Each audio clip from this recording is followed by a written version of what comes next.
Contamos con centros comunitarios.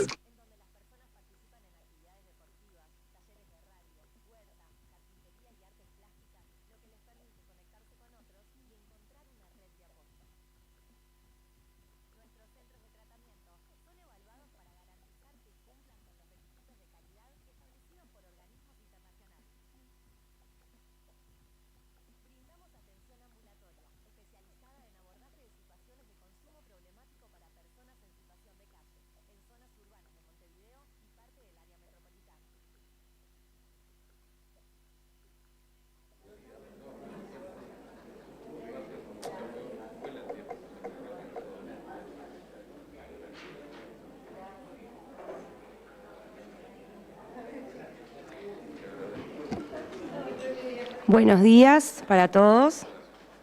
La Junta Nacional de Drogas y la Comisión Interamericana para el Control del Abuso de Drogas, CICAD, les da la bienvenida al Diálogo Hemisférico sobre Derechos Humanos y Políticas de Droga, una mirada desde el enfoque de gestión de riesgo y reducción de daños. Les agradecemos a todos por la presencia y por la participación en esta actividad. Les comentamos que hay auriculares de traducción simultánea inglés-español, por si alguno lo necesita, al ingreso. Y ahora sí, vamos a comenzar con la mesa de apertura. Nos acompañan en esta oportunidad. La vicepresidenta de la República iba a estar en esta mesa de apertura, pero por problemas de agenda no lo pudo realizar, así que va a estar en el cierre de la actividad, ¿sí? El secretario de la Presidencia de la República. So she'll be with us at the end. Rodrigo Ferrez is the Secretary of the Presidency of the Republic. Mr. Adam Nunn, who is the Executive Secretary of the Inter-American Commission for the Drug Abuse Control. So we are now going to give the floor to the Executive Secretary of the Inter-American Commission of the OAS, Mr. Adam Nunn. Good morning.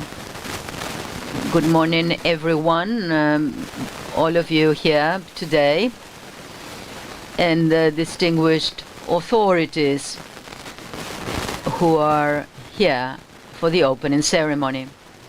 Rodrigo Ferrez is the chairman of the National Drug Board of Uruguay. Pablo Ruiz Yebra is the UN resident coordinator in Uruguay.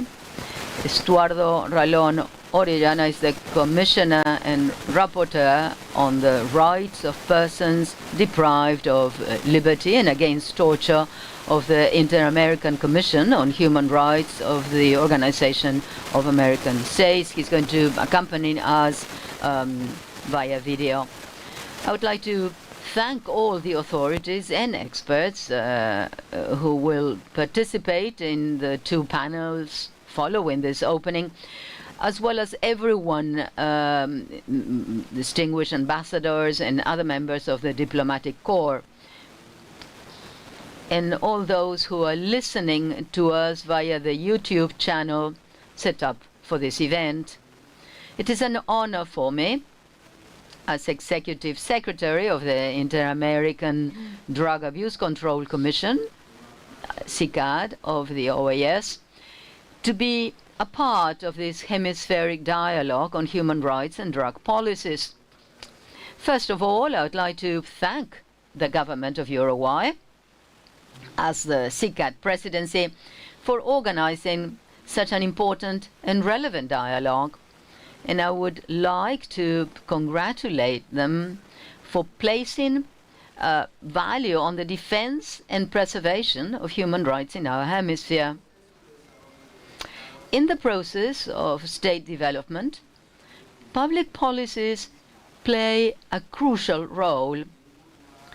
Well-formulated and operational policies effectively address the problems or needs of citizens, allowing states to advance towards more just, healthy and happy societies.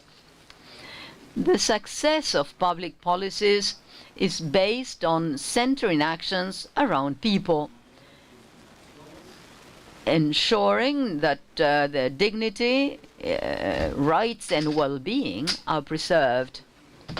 In this sense, public policies must clearly adopt and embrace human rights. Drug-related issues affect people's dignity, health, and security. We must work to ensure that our hemisphere adopts drug policies that integrate human rights, thus protecting against and preventing any harm associated with drugs and guaranteeing the non-repetition of violations. In line with the protection and prevention of drug-related harms, in March of this year, the United Nations Commission on Narcotic Drugs accepted and included for the first time in one of its resolutions, without taboos and with consensus as a starting point, the concept of harm reduction.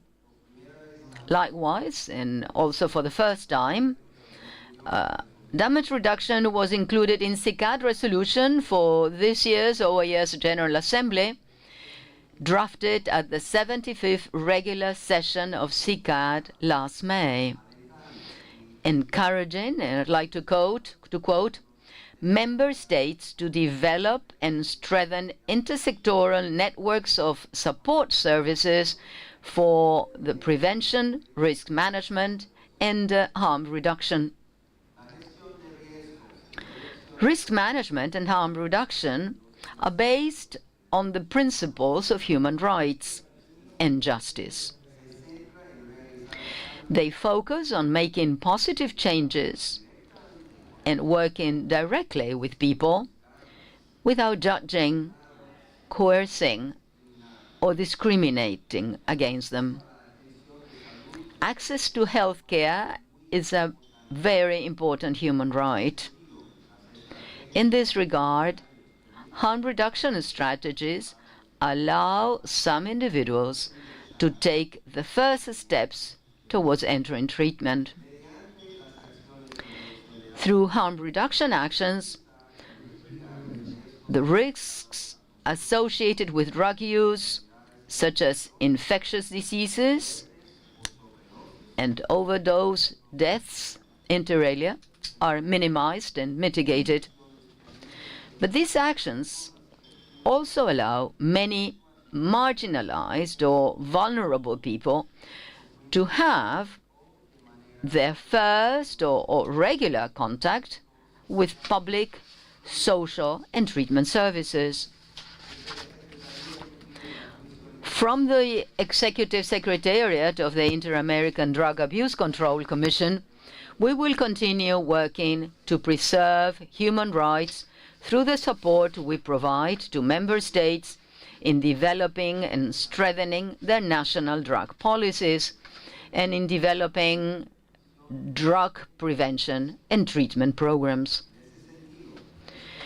In that sense, I am proud to work at CICAD OAS on behalf of and for the benefit of the member states in the defense of human rights, a public health approach, a support for the formulation of drug policies. While these may seem like universal concepts, we all know that many countries in other parts of the world implement measures that undoubtedly do not respect human rights. Once again, I would like to congratulate the government of Uruguay, and particularly the National Drug Board and its chairman, Dr. Ferrez, on this event. And if I may, I would also like to expressly thank Dr. Daniel Radillo, who is the Secretary General of the National Drug Secretariat, and Andrea Rizzo and the entire team of the Secretariat. It's been a true pleasure to accompany Uruguay, CICAD presidency, on this journey. The fact that CICAD presidency continues to work on this issue, as it has done today at this event, inspires other member states to continue progressing in the same direction. Thank you very much. Le agradecemos su... Thank you so much for your words. Next, we're going to request the resident coordinator of the UN in Uruguay, Pablo Ruiz Yebra. Good morning. Thank you for inviting us to this hemispheric dialogue on human rights and drug policies, and this view from harm reduction. In the first place, I wish to thank the participants, Adam Nam, Executive Secretary of the Inter-American Commission for Drug Abuse Control in the OAS, Edgar Stuardo Morillana, the Rapporteur, Commissioner Rodrigo Ferez, Secretary of the Presidency of the Republic, and President of the National Drug Board, among other things. And this is quite strategic in relation to what we do in the UN. The regional representative for human rights in South America, Jan Yarab, he will make a substantial contribution in this forum, and all the panelists participating in this important and significant debate, experts, authorities, colleagues from the diplomatic corps with us today from several countries in Latin America and the Americas in general, friends. Briefly, we don't have that much time, there's much to hear. I would like to highlight the importance of this dialogue in the field of drug policies. This is a very central issue for development in Latin America. It's very fundamental and has to do with the Sustainable Development Goals, and it regards a view, the manners of cooperating and managing this issue in the most effective manner possible. In the future dialogues we've accompanied in the past 2 years, for example, we've considered all the assets, particularly in the case of Uruguay, that could lead us to think that it could be a developed country sooner than later, but always considering the positive side in things we must deal with. This is one of the threats of conditions of future of Uruguay also, as occurs in the other countries in Latin America. So we need to have effective policies in this field. And this is a case also in other countries that wish to be developed. But of course, things in Europe are quite different. The road is already paved. The context at region level is quite different. The dynamics is different. And this requires fine-tuning in the field of public policies. And from our standpoint, may only be approached in a strict, serious, deep, and ethical manner, taking into account human rights. We don't have to create a problem to solve another. That wouldn't be appropriate. So we really celebrate seeing that people are working with more emphasis in human rights, working from the human rights and democratic standpoint. It's a manner of dealing with drug issues and citizen safety and security. I recall this report from the Secretary in UNDP 2014, already 10 years ago, called Citizens Security with a Human Face, putting people in the center of policy, and that then should be the effort. Human rights as a central matter in our thoughts about these policies.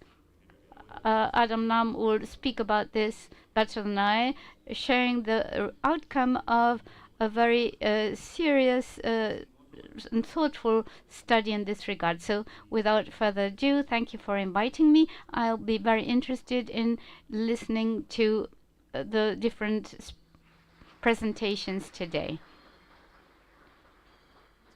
Thank you for your words. Now, the Commissioner Rapporteur on the people deprived of freedom and human rights, Edgardo Estuardo Ralón, will not be present and send this video. You will now see.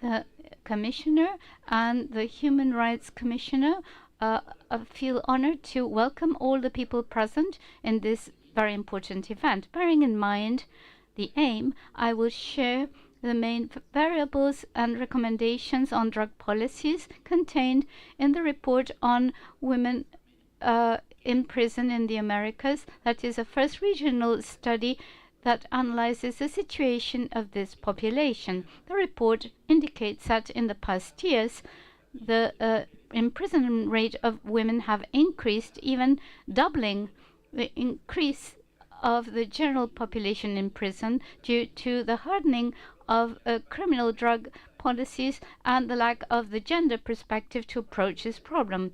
After the 1990s, several countries in the region adopted the policy that is known as a war against drugs that led to the implementation of drug policies focused on the eradication of the illegal drug market, prioritizing imprisonment as a response. These policies are characterized by the lack of proportion in the treatment of drug crime, the excessive use of preventive prison, and restrictions to the benefits that restrain imprisonment. In similar manner, the Commission identified a lack of consideration by the justice operators of the circumstances surrounding criminality in women, characterized by a low level of participation in the criminal network and lack of violence, together with personal factors that lead to their participation in these activities, such as the reduction of opportunities and violence. As a result, women have a higher probability of being object of a penal process and going to prison, more than men. To overcome the situation, the Commission recommends reforming the criminal law on drugs to sanction different types of behaviors with different fines, taking into account the differences of high and low severity drug violence, crime, violence and non-violence. Another recommendation is to adopt the necessary measures to eradicate the gender stereotypes in the processes of administering criminal law. We also recommend incorporating inter-American human rights and gender standards in training of public officials. And last, when judging women, implementing actions to guarantee that the courts may consider attenuating factors. To end, I invite you to read the report in the official Commission's website. Thank you for your attention.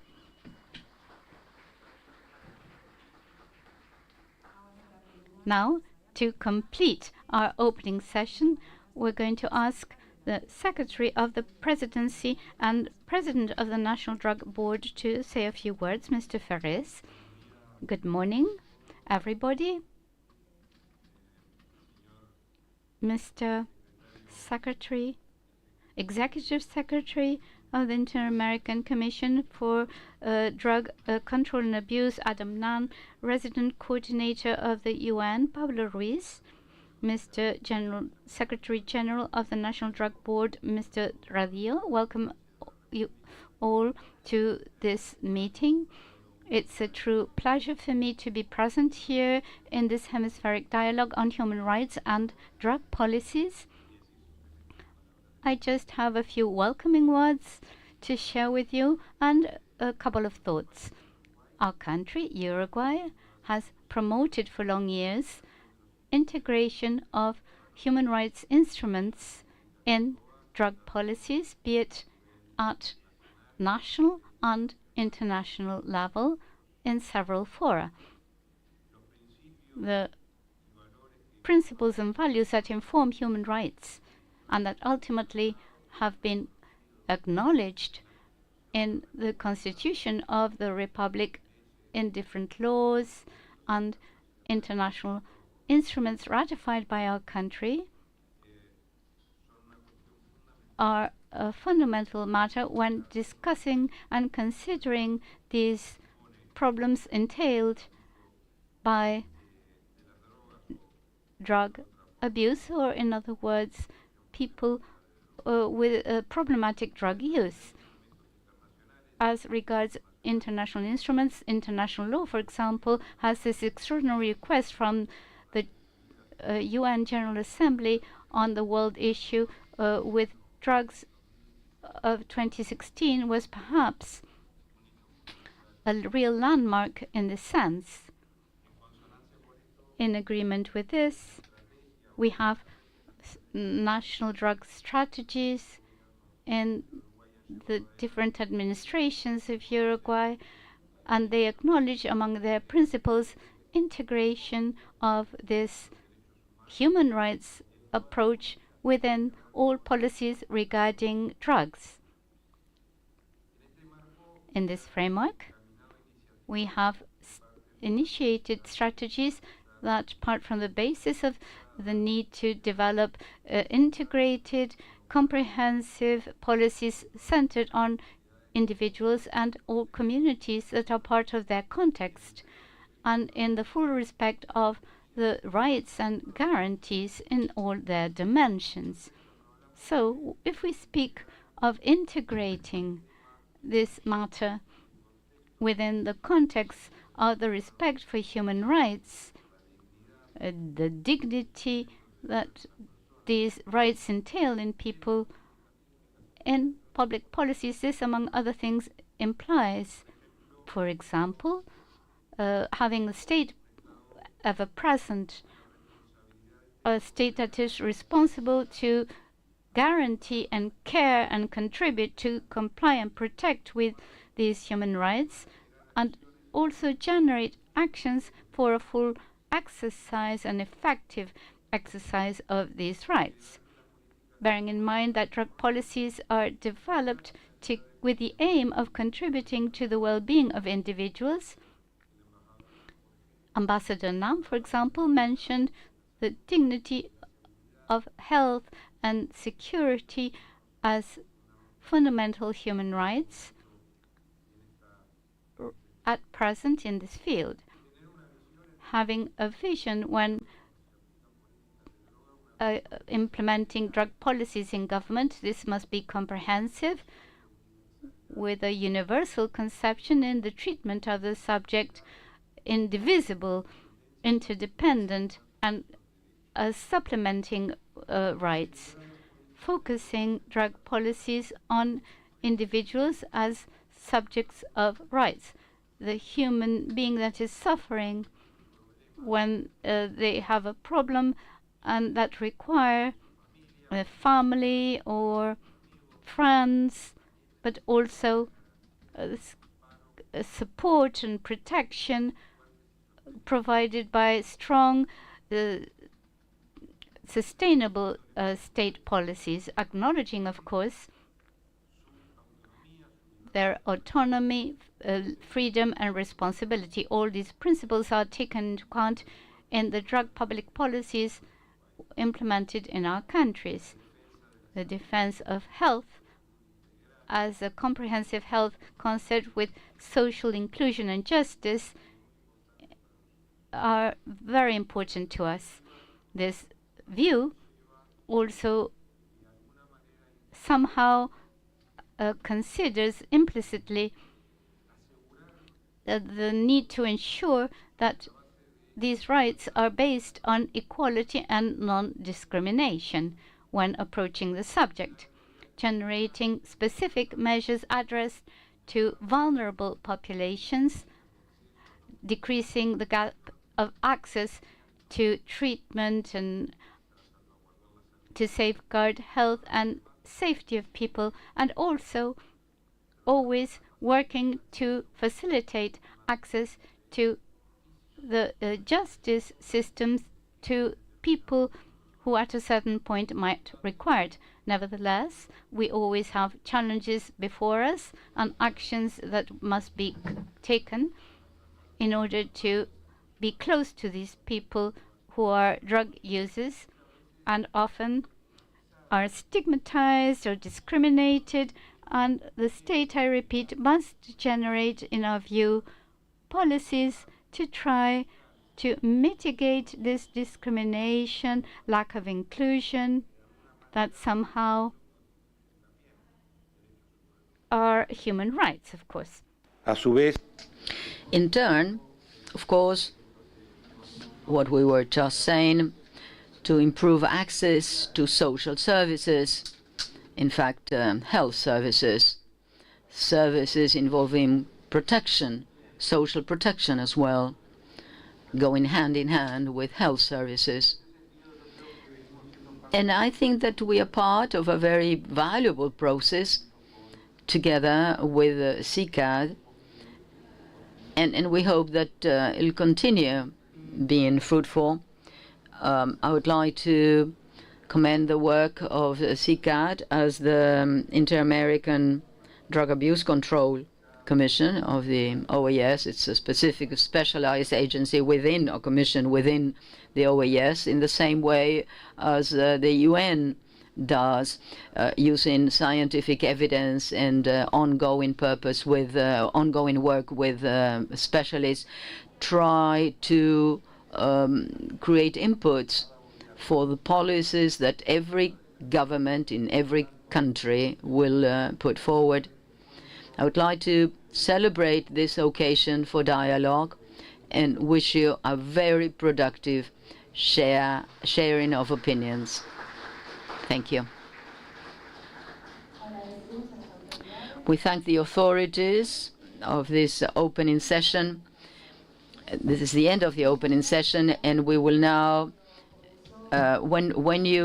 before we started, you listen to a very nice sound, someone playing the guitar live. I would like a round of applause for guitar man Julio Covelli. Julio is a benchmark of the guitar players. He's a maestro with a fruitful course of action. He's played with many international guitar players. He was the first guitar man of Alfredo Zitarrosa, and we're going to ask him to play another song for us. Thank you.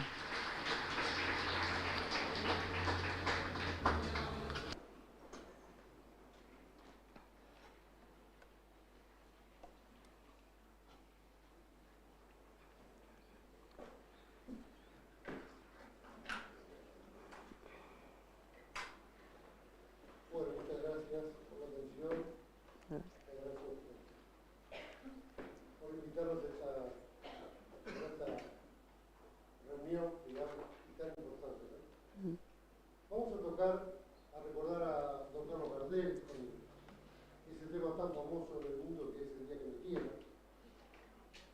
Y podría ser que también tocara la comparsita, que es el tango más famoso en el mundo. Muchas gracias.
Muchas gracias, Jacobelli.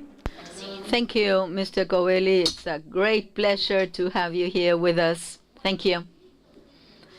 And now, thank you. I would like to thank the authorities. We're going to start with the keynote speaker, challenges in human rights when dealing and offsetting all world problems regarding drugs.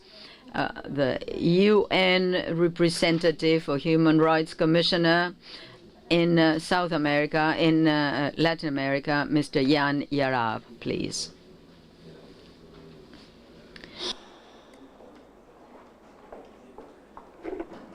Acá.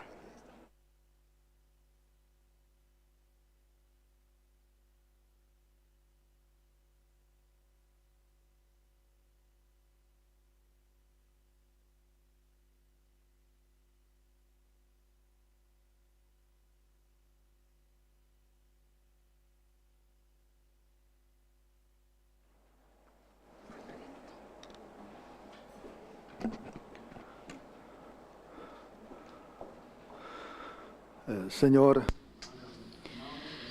Mr. Adam Anam, Executive Secretary of the Inter-American Commission for Drug Abuse Control, Mr. Rodrigo Ferrez, Secretary to the President of the Republic of Uruguay and Chairman of the National Drug Board, Mr. Pablo Ruiz Yebra, who is the Resident Coordinator of the United Nations in Uruguay, Your Excellencies, colleagues, ladies and gentlemen, all of you present, good morning. It's an honor to address you all as a representative of the High Commissioner for Human Rights of the UN in this hemispheric dialogue on human rights and drug policies organized by the Presidency of Uruguay and the Organization of American States. The present situation of drugs in the world, including this region, poses a critical challenge for policies, for public policies with a significant impact on human rights. As you know, for many decades, a punitive approach on drug policies was dominant. The perspective of human rights was practically absent. Therefore, from the Office of the High Commissioner, we commend the organization of this dialogue at hemispheric level, and we thank you for inviting us to this important event. It reaffirms the importance of rethinking drug policies in terms of human rights. This dialogue adds up to other important events, witnessing to the increasing interest and commitment of states with human rights within the framework of drug policies. In the past few years, the states have committed to protect and the human rights policies, to implement drug policies. I refer to the final document of the General Assembly last session on the world problem of abuse, the Ministerial Declaration of 2019, and the pertinent resolutions of the General Assembly, as well as 3 resolutions of the Human Rights Council. As the Executive Secretary of SICAD mentioned, and Mr. Adam Nam more recently in March 2024, the segment of a high level of the Drug Commission making the intermediate revision of international commitments on drugs adopted a declaration whereby all states renewed their commitments with human rights while dealing with the world problem of drugs. From the Office of the High Commissioner, we also recognize that the hemispheric strategy on drugs of the OAS and the corresponding action plan from 2021 to 2025 commit to placing individuals in the center of policies and declarations on drugs, fully respecting the principles of international law, including the Universal Declaration of Human Rights. We also commend the fact that the guiding tool called How to Develop National Policy on Drugs of SICAD places human rights in the center and core of formulating national policies on drugs, recognizing the guarantees of human rights as a common principle lying all across all policies. And this type of policy must provide interventions and actions accepting, promoting, and the integrity of people, as well as ensuring access to health care. In 2023, before the intermediate review of the Narcotics Commission and in agreement with Resolution 5224 of the Human Rights Council, named Contribution of the Human Rights Council regarding implications of human rights in drug policies, our office, the High Commissioner, prepared a report for HRC 5453 on challenges regarding human rights when approaching and countering all aspects of the world drug problem. A summary of this report may be found available. I left the copies at the entrance for you to pick up. According to the findings in the report, among the main areas of concern, we have some that characterize other parts of the world, such as the use of the death penalty, but the main concerns are relevant also to the Americas, and it's the following issues, mainly related with the mostly punitive approaches in drug policies. First, the prison overcrowding. Second, the impact in the action of agents responsible for law enforcement. That's the so-called war against drugs and the use of force in this context. And third, the disproportionate impact of punitive policies in specific groups: women, youth, Afro descendants, native people. Fourth, the lack of access or insufficient or unequal access in the treatment for harm reduction. Allow me to approach these four areas in further depth. First, the excessive use of penal justice has as an outcome excessive imprisonment of people with crime-related drugs. About the prison population, there is overcrowding, and this can have degrading and inhuman conditions, but is in itself a violation of the human rights, and this complicates access to other economic, social, and cultural rights, such as right to water and food and education and health. There is a great issue also with the high rates of preventive imprisonment related with drugs, and this is a particular problem in the criminal figures introducing preventive, a mandatory imprisonment for some crimes related with drugs. We highlight that the Inter-American Commission of Human Rights has indicated that crimes related with drugs that are subject to preventive mandatory imprisonment violate the human rights of the inmates and increase overcrowding. We must highlight that it isn't only a matter of how we appreciate individual rights of the person who can infringe the law vis-a-vis the needs of society, because there is great evidence that overpopulation, overcrowding are counterproductive from the society's standpoint also as a whole, because it hinders the social rehabilitation task that is the main responsibility of the penitentiary system to reduce reincidence and protect society.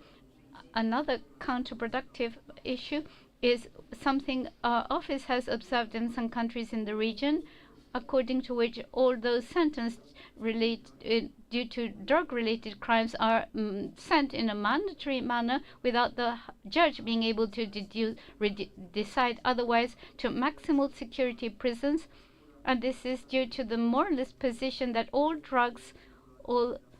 drug-related crimes are equally reprehensible, that the sanction must be an example to dissuade, and that is why we have young people, 18, 20 years, condemned due to these drug-related crimes that are quite banal, that are together with the more dangerous drug trafficking criminals that become easy to recruit, even in a forceful way, in organized crimes, and that is a disaster both for them and society. Although criminal justice has a place in drug policies, its use should be proportionate and rational. In our view, it shouldn't be a dominant part. We shouldn't continue stressing the punitive response, increasing the sanctions, because this is a vicious circle, particularly when we consider the great number of people that have drug-related drugs. We have many more people, and if we are going to persecute these criminals, we would perhaps have a collapse in our penitentiary system. The second main pillar of concern regards the so-called war against drug and the use of force. The mainly punitive approach impacts on the behavior of agents responsible for law enforcement, favoring the unnecessary or disproportionate use of force. And as is well known, the punitive method may reach variants that are called openly war against drug trafficking, and the use of the military police or the armed forces, as occurred in several countries in Latin America. And this likewise is something we have documented in our report, that it has had negative impacts on the human rights, because the armed forces haven't been trained in law enforcement and drug prevention, but rather in the combat with the enemy. The report found that the punitive approaches that include the use of the military in many countries have had a drastic increase in lethal force and severe violations of human rights, such as extrajudicial executions, forced disappearances, torture, and other cruel, inhuman, and degrading actions, and found that the investigation of violations of human rights in this context have been insufficient in this context, leading to the lack of punishment of the perpetrators, and the victims have frequently not received reparations and have been many times been stigmatized. The third pillar of our concern is a differential impact according to the population groups. The two major problems mentioned, the excessive use of criminal justice and the excessive use of force, also impact in a differential manner. The High Commission report documented what has been seen by many experts, and that is that the poorer and more marginal sectors of society have been more affected by the punitive policies, with a particularly negative impact in women, children, youth, Afro-descendants, and native people. In this context, it's important to see the recent expert mechanism to promote racial justice when applying the law, known by the acronym EMLAR, established after the George Floyd case and in response to the Black Lives Matter movement, showing the racial profiling of victims, particularly showing the Afro-Americans, particularly in societies where there is deep social and economic inequality, with elements of racial discrimination, practices that are quite frequent in the context of drug policies. The increase in the number of women in prison due to drug crime, particularly micro traffic, is a particular concern. As mentioned, by my distinguished colleague, Estuardo Ralón, from the Inter-American Commission, the lack of proportionality, the lack of gender perspective, the recent tendency in the past years in a large part of Latin America to imprison women due to drug crime that has increased more dramatically than the imprisonment of men.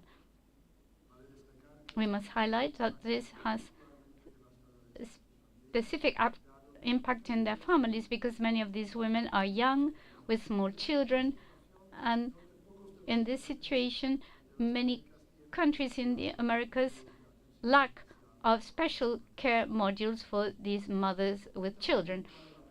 We must also highlight the impact on the indigenous people, particularly in the context of traditional cultures, but not only. These people have suffered, we know, decades of human rights violations. The lands, territories and resources have been taken away. They have had excessive police surveillance due to practices such as traditional cultures, crops that may be used as traditional medicines, essential for their lives and life, that have a deep cultural and spiritual significance oftentimes. The fourth pillar for us regards the lack of access, or insufficient access to treatment and, broadly speaking, economic and social rights, the right to health and the other economic and social rights. The fourth main challenge then that arises from the High Commissioner's report: lack of access to harm reduction programs, treatment, housing, social services. At global level, it is only one of every 5 people who suffer disorders related with drugs receives treatment. Nearly 500,000 people die every year in the world due to drug-related causes such as hepatitis, HIV, overdose, and other harm.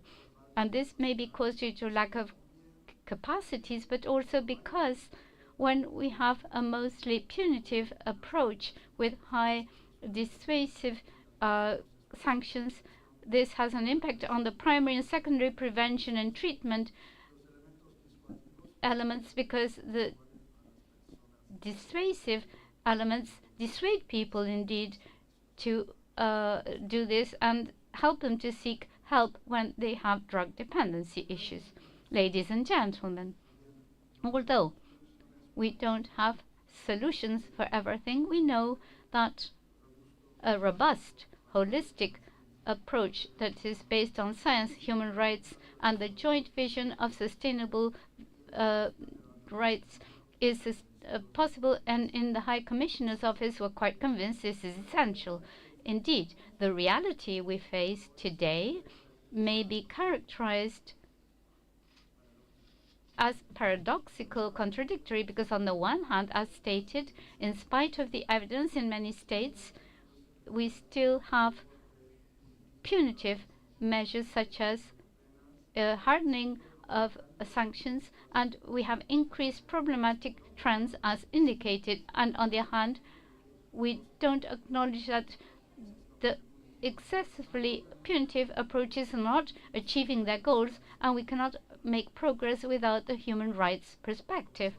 The Inter-American Commission of Human Rights has approached matters of human rights related with the drug policy and recommended designing, I quote, a drug policy with a social reintegration public health approach to prevent repression and criminalization of people arrested due to carrying drugs or using them, or felonies due to their problematic use and addiction. Several countries have started applying harm reduction approach in the same way as depenalizing the use of certain drugs and alternatives to jail, protecting human rights of vulnerable people while dealing with the problem of drugs. Within this framework, please allow me to recognize the growing progress made by alternative penalizations by the government of Uruguay, and this is the use of criminal law within the context in agreement with the common position of the UN system about prison and imprisonment. It's a document of 2021. Several agencies of the system collaborated, but mainly the OEDC and the High Commissioner for Human Rights. According to that, all penalties regarding to privation of liberty must be taken into account. Particularly, we as High Commissioner's Office, whose mandate is to protect human rights, and the mandate is to attack drugs and crime, we've come to consensus. We've reached consensus, and we think this is very important. This report by the High Commissioner also pointed out positive results, approaches based on health care and rights, not penalizing people who consume drugs, but seeing their situation from the human dignity and well-being perspective. Let me highlight some examples of positive progress made in this region. In Colombia, that has taken up a leadership role promoting a transforming change in international policies regarding drugs based on human rights.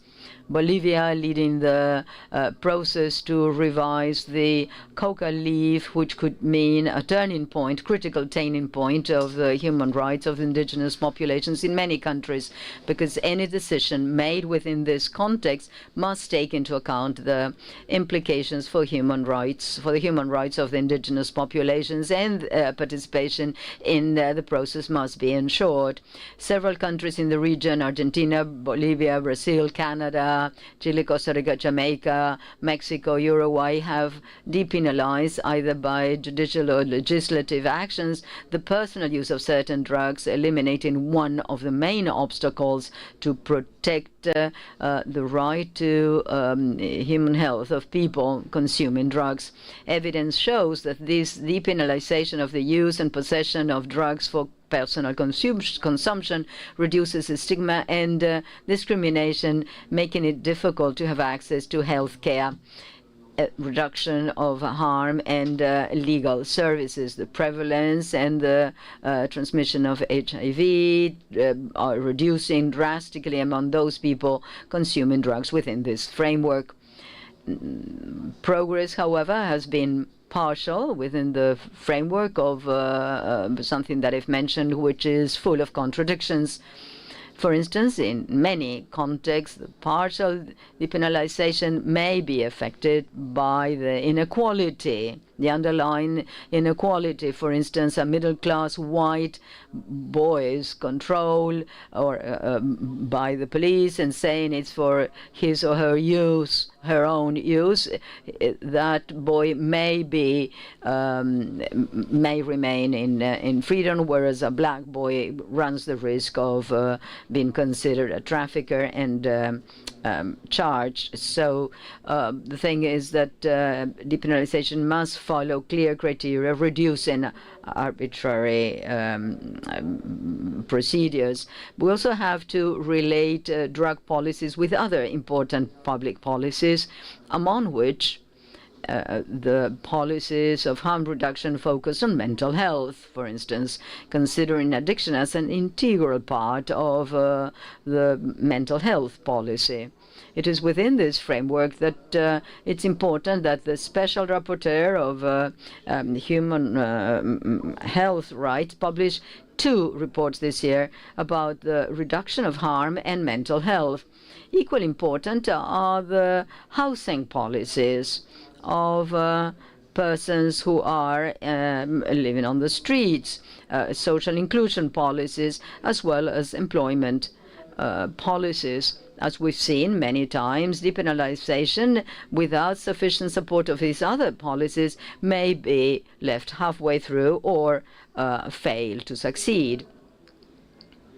Now, the trouble, I dare say, isn't just not knowing what to do, it's rather to face the challenge of translating the principles where there is a larger consensus at international level with specific public policies vis-à-vis the permanent temptation of the penalizing logics that may, in the short term, provide electoral benefits. Ladies and gentlemen, please allow me to conclude by mentioning some recommendations resulting from the High Commissioner's report. We consider it's imperative to do away with excessively penalizing approaches to deal with the challenges regarding human rights, exploring the possibility of alternatives to imprisonment. Second place, treatment on drug dependence must be voluntary with the informed consent as a prerequisite for any medical intervention. The third place, the services for harm reduction, such as exchange programs of dealing with needles and so on, must be implemented in order to ensure the right to health care and the benefit from scientific progress and applications. Fourth, the states must guarantee equality and non-discrimination when designing and implementing drug policies, particularly through a gender perspective. In the fifth place, non-discrimination in the practice of agencies in charge of law enforcement, and that is crucial to attack the disproportionate impact of communities of Afro-descendant and indigenous origins. Six, to deal with underlying social and economic factors, which is fundamental to reduce the harm related to drugs and the participation of drug trafficking. We know that when there is marginality and vulnerability, where there is practically nothing that is dignified. Drug trafficking fills in this void, and then to promote social justice and to move forward in human rights is essential. We have to invest in on alternative development and improve living conditions in the communities affected by the use and trafficking of drugs. And any financial and technical assistance provided to countries for drug control operations must be adapted to ensure that they do not contribute or run the risk of contributing to the violation of human rights. And lastly, we recommend that the significant participation of civil society organizations, affected communities, young people, even those who do consume drugs, should be essential in the design and implementation and evaluation of drug policies, because their knowledge and experiences must be taken into account to ensure effective policies. To conclude, I would like to refer to the international guidelines on human rights and drug policies. These guidelines provide a comprehensive group of human rights to place human dignity, public health, and sustainable development in the core of our answers to illicit economies of drugs. I hope that the national authorities in this region can use these important guidelines to move forward in providing an answer based on human rights vis-à-vis the drug situation. We have to look up to the future and to see how international drug policies as well as national drug policies can be adapted to the needs of the 21st century. Our office, together with the other UN agencies, is ready to support the states and the civil society in this effort. Thank you. Thank you very much for your attention, and I hope you have a very inspiring event. Thank you.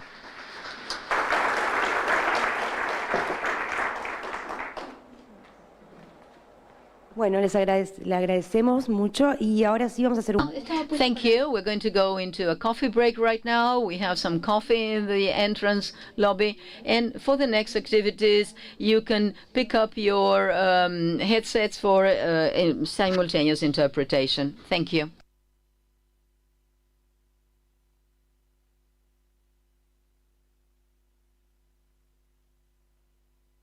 En un esfuerzo por construir un futuro de más libertad, la Junta Nacional de Drogas trabaja poniendo a las personas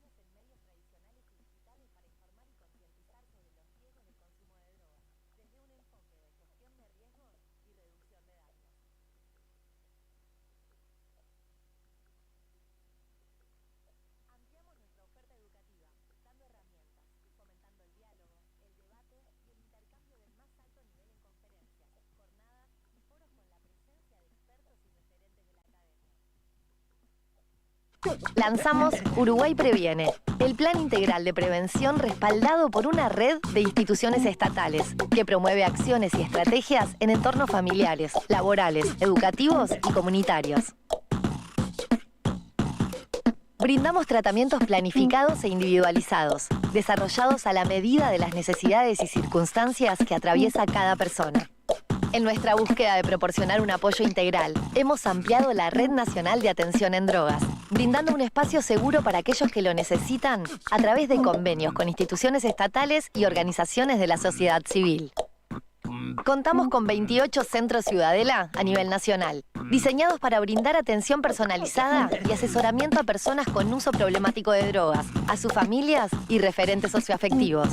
Además, disponemos de 5 centros de internación y rehabilitación: Portal Amarillo, El Jawel, Casa Abierta, Chanaes y Comunidad Terapéutica en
Bueno, mientras vamos tomando asiento, vamos a dar paso al panel número 1, Gestión de riesgos y reducción de daños, un desafío de las políticas públicas. Para ello vamos a invitar a pasar a la mesa a Francisco Coy, embajador de Colombia en Uruguay, a Heide Fulton, embajadora de Estados Unidos en Uruguay. Después vamos a tener a Pablo Zimmerman, de Argentina, de intercambios vía Zoom, y a Marta Machado, secretaria nacional de Políticas sobre Drogas, Senad y Ministerio de Justicia de Brasil, también por Zoom. E invitamos a Agustín Lapetina, asesor de la Secretaría Nacional de Drogas en Uruguay.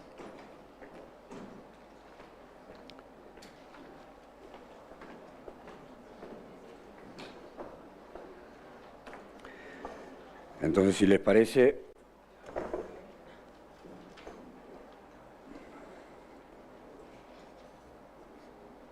vamos a Okay, let's start with Mr. Poi, Ambassador of Colombia in Uruguay. Thank you. Good morning to everybody present and those connected on the other side of the screen. It's an honor and pleasure to be here. I must say I'm replacing the person who was going to come but had a difficulty, so I'm replacing them. I'm not a real specialist, so maybe it's a bit of a pity that I'm the first to speak. Anyhow, all drug-associated topics have been present in my country for long years, and it's part of our foreign policy, so I'm quite familiar. But I am not totally aware of the technical details. Regarding the general debate about this intersection of two central topics of our global reality, everything regarding drug matters, we're trying to characterize this as a problem, although there's a global consensus in this regard. But everything regarding drugs and human rights, which increasingly we find have a tension between global regulations and recommendations in one subject and in the other. And harm reduction and risk management in relation to drugs is something we believe is quite essential. Of course, I thank the government of Uruguay and the National Drug Board for organizing this very relevant, necessary conversation. We shouldn't forget that the discussions that occur in CICAT are very important and indeed are very important at hemispheric level and involve the states. Furthermore, I highlight the role, the positive role played by Uruguay while chairing the presidency of CICAT, showing the importance of formulating drug policies, observing human rights in the states. This discussion is very relevant, and we have experienced firsthand the challenges of drug trafficking and vulneration of the rights of many of our inhabitants, the environment, and our public force. The CICAT Secretary General and the High Commissioner mentioned some of the most problematic issues in this relationship. In this context, President Petro has repeatedly stated that the so-called war against drugs has failed. In this reality, in 2023, Colombia took the decision of adopting a new paradigm focused on the care of life and the environment, putting the health and well-being of individuals in the first line, without neglecting the state's commitment of caring for the criminal activities. This is included in a document about the new anti-drug policy for the coming decade called Sowing Life. We are going to deal with drug traffic. This orientation to rights is embraced by the academy, civil society, and specialized UN agencies, and has evidence that drug policies privileging the criminal justice without always taking into account human rights often vulnerate human rights.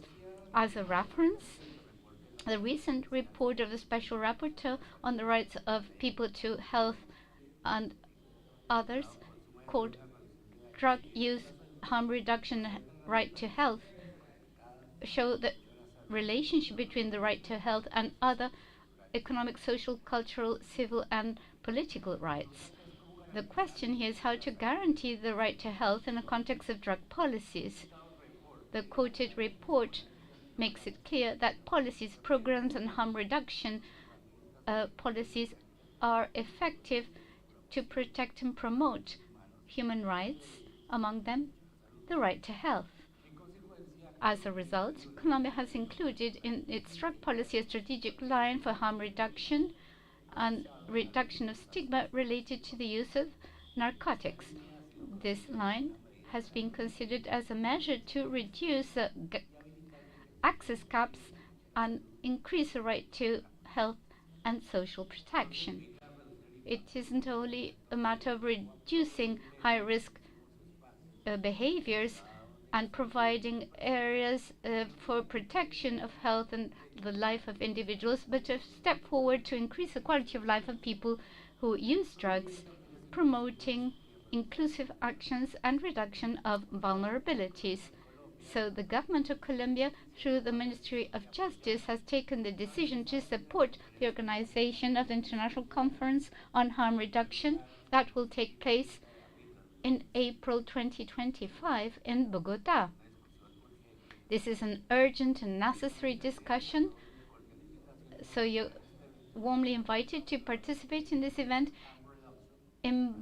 organized by Harm Reduction International, and we will call more than 1,000 delegates to discuss harm reduction from a broad perspective, including social justice, public health, and vulnerabilities related to drug use. On the other hand, Colombia is engaged in promoting these practices in the global scenario. So the UN Narcotics Drug has committed to work towards harm reduction in an international alliance.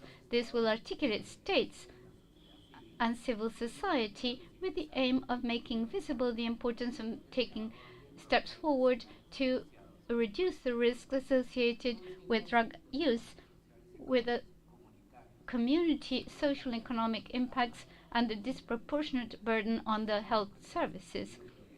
We have wanted to privilege working together among states and civil society. The drug policy isn't a state matter alone, it's a community that must work on it. Of course, we want to have Uruguay in this partnership, and we interpret this as in agreement with the position as an international benchmark in drug matters. We also invite all the states present participating here, including Argentina, the US, and Brazil, because this will allow us to show in practice the relationship between human rights and drug policies.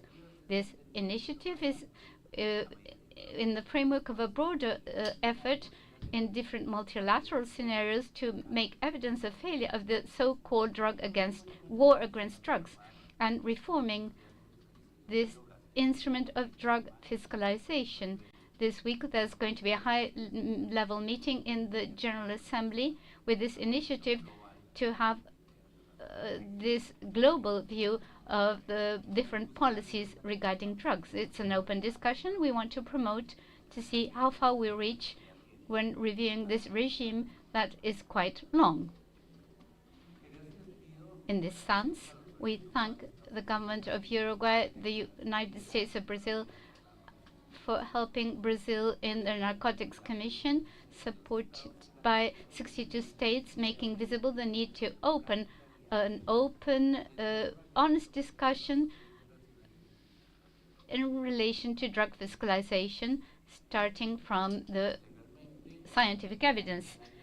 In the General Assembly, we highlight the importance of working with drug-related matters at public health level, requesting a comprehensive approach of the different UN agencies in Vienna, Geneva, and New York. This is a discussion that is very fragmented, and we want it to belong to Vienna.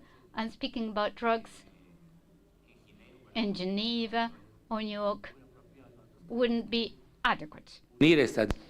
We think that we have to join these discussions and discuss them globally. Let me urge all these representations here to make a critical report on this. We're not looking for an abolition of the system, but to determine the positive aspects and failures.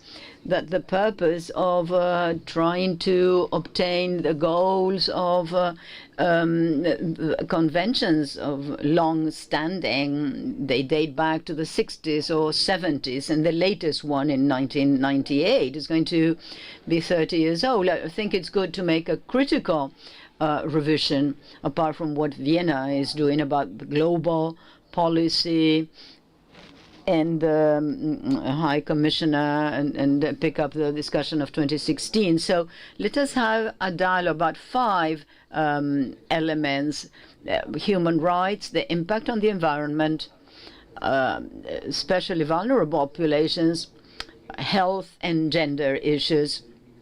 These elements have been identified in several UN instances and require urgent dealing with.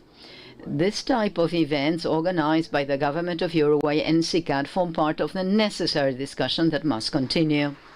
Thank you.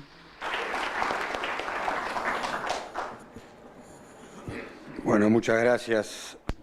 Thank you, Francisco.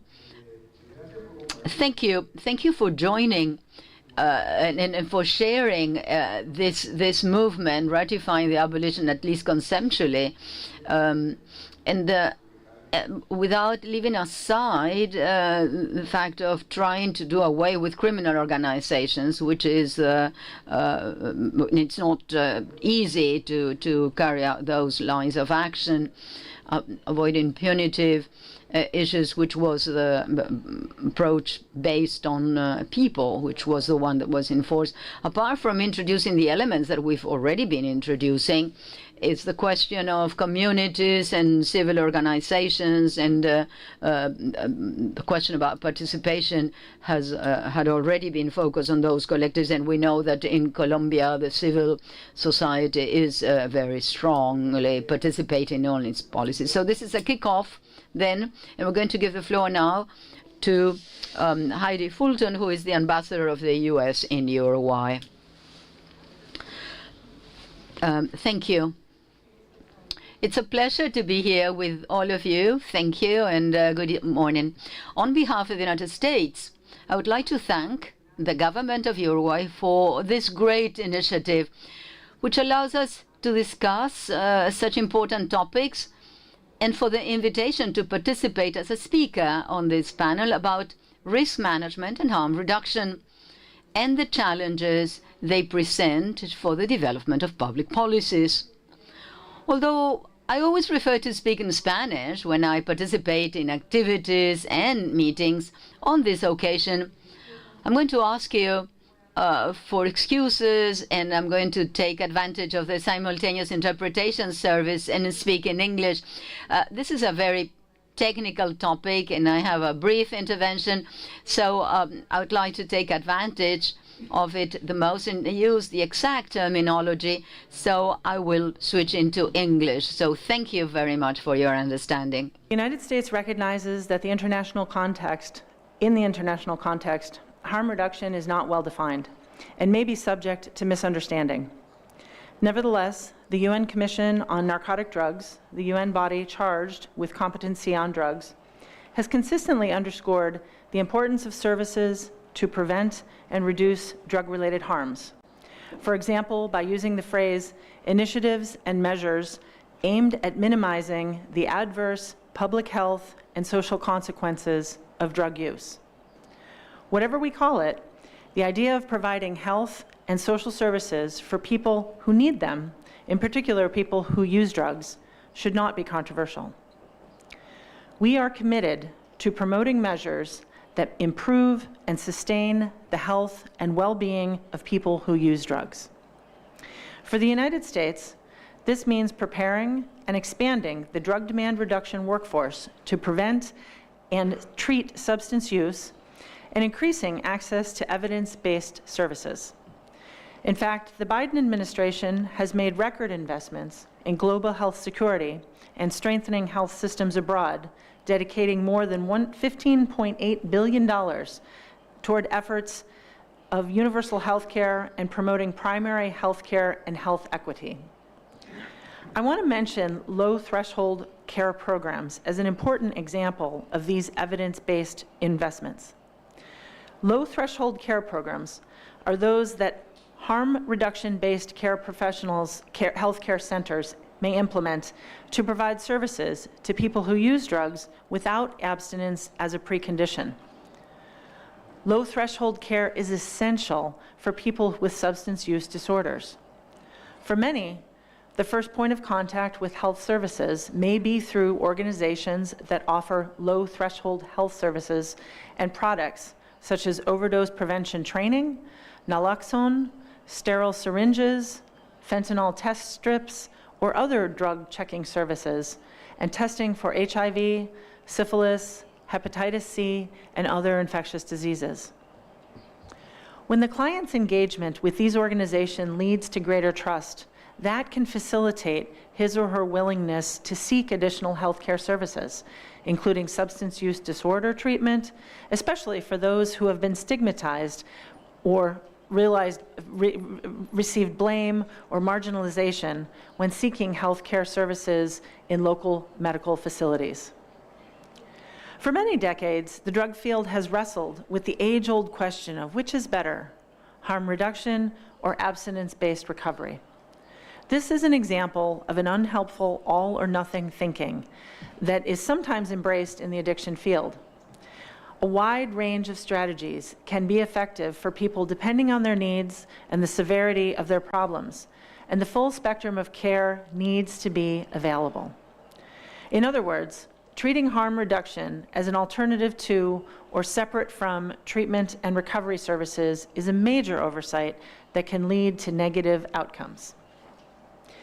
As an international community, we should be working together towards a common definition of harm reduction based on achieving fundamental goals. Let me share 5 for consideration. Harm reduction should, number 1, decrease the intensity of core symptoms of substance use disorders, such as compulsive drug use. Number 2, improve biological, psychological, and social functioning. Number 3, prevent ancillary complications of substance use disorders, for example, related to health issues, criminality, homelessness, communicable diseases, and the risk of suicide. Number 4, engage persons in treatment for substance use disorders and build opportunities for recovery. And number 5, respect human rights, social justice, and equity. With those goals in mind, I would encourage partners working in these areas to consider how to expand services at the community level. We need to recognize that not everybody is ready for treatment today, so harm reduction approaches should remain an important part of our interventions. We should not allow people to die because of debates about which services should be available to them. There is no single strategy that merits more attention than another. From my perspective, in fact, we need a systems approach that hits on several different levels. First, we need to prevent the initiation of drug use. at the universal level, but also targeting high-risk youth and working with those that are beginning to experiment with drug use. Second, for those not ready for treatment, we need a diversity of services that extend life and reduce health and safety risks. Third, as individuals are motivated and ready for treatment, they need access and availability to quality care that is effective and evidence-based. And finally, as people move on from treatment, they need to be supported in order to sustain their recovery for life. Substance use disorder is a chronic and relapsing disease. While occasional lapses and relapses are expected in the initial months and years following treatment, individuals in recovery should be abstinence-oriented, that is, to have a long-term goal of not using any type of drug. However, abstinence should not be a prerequisite to remain in the recovery phase. Person-centered approaches that respect human rights and a comprehensive systems-level structure are fundamental. Local governments should build networks that support all 4 strategies to address drug use. The adoption of the World Health Organization and UNODC international standards for the treatment of drug use disorders, and the regulation of treatment services, including through accreditation and credentialing of the clinical workforce that meet ethical standards of care, are vital to ensure human rights and client rights are respected. 2 great resources in this regard for interested policymakers and practitioners are the International Consortium of Quality Assurance in Treatment and the Global Center for Certification and Credentialing of Addiction Professionals, both of which the U.S. has been proud to help develop and support. We would like to invite the governments represented here today to join us, to join these international networks. My team can provide you with additional information if you would like. Finally, we are honored to be partnering with OAS-CCAD and the government of Uruguay at the national and local levels to implement the kind of comprehensive system strategy that I described right here in the departments of Durazno and Maldonado. We look forward to further discussions of these examples of an integrated approach, which we hope will serve as models internationally over years to come. In conclusion, harm reduction, when integrated with prevention, treatment, and recovery, can contribute positively to human rights and drug outcomes. They advance public health and public safety while seeking to reduce and stop drug use. I appreciate the chance to share the U.S. perspective and experiences, and once again congratulate our hosts on convening this important discussion. Thank you.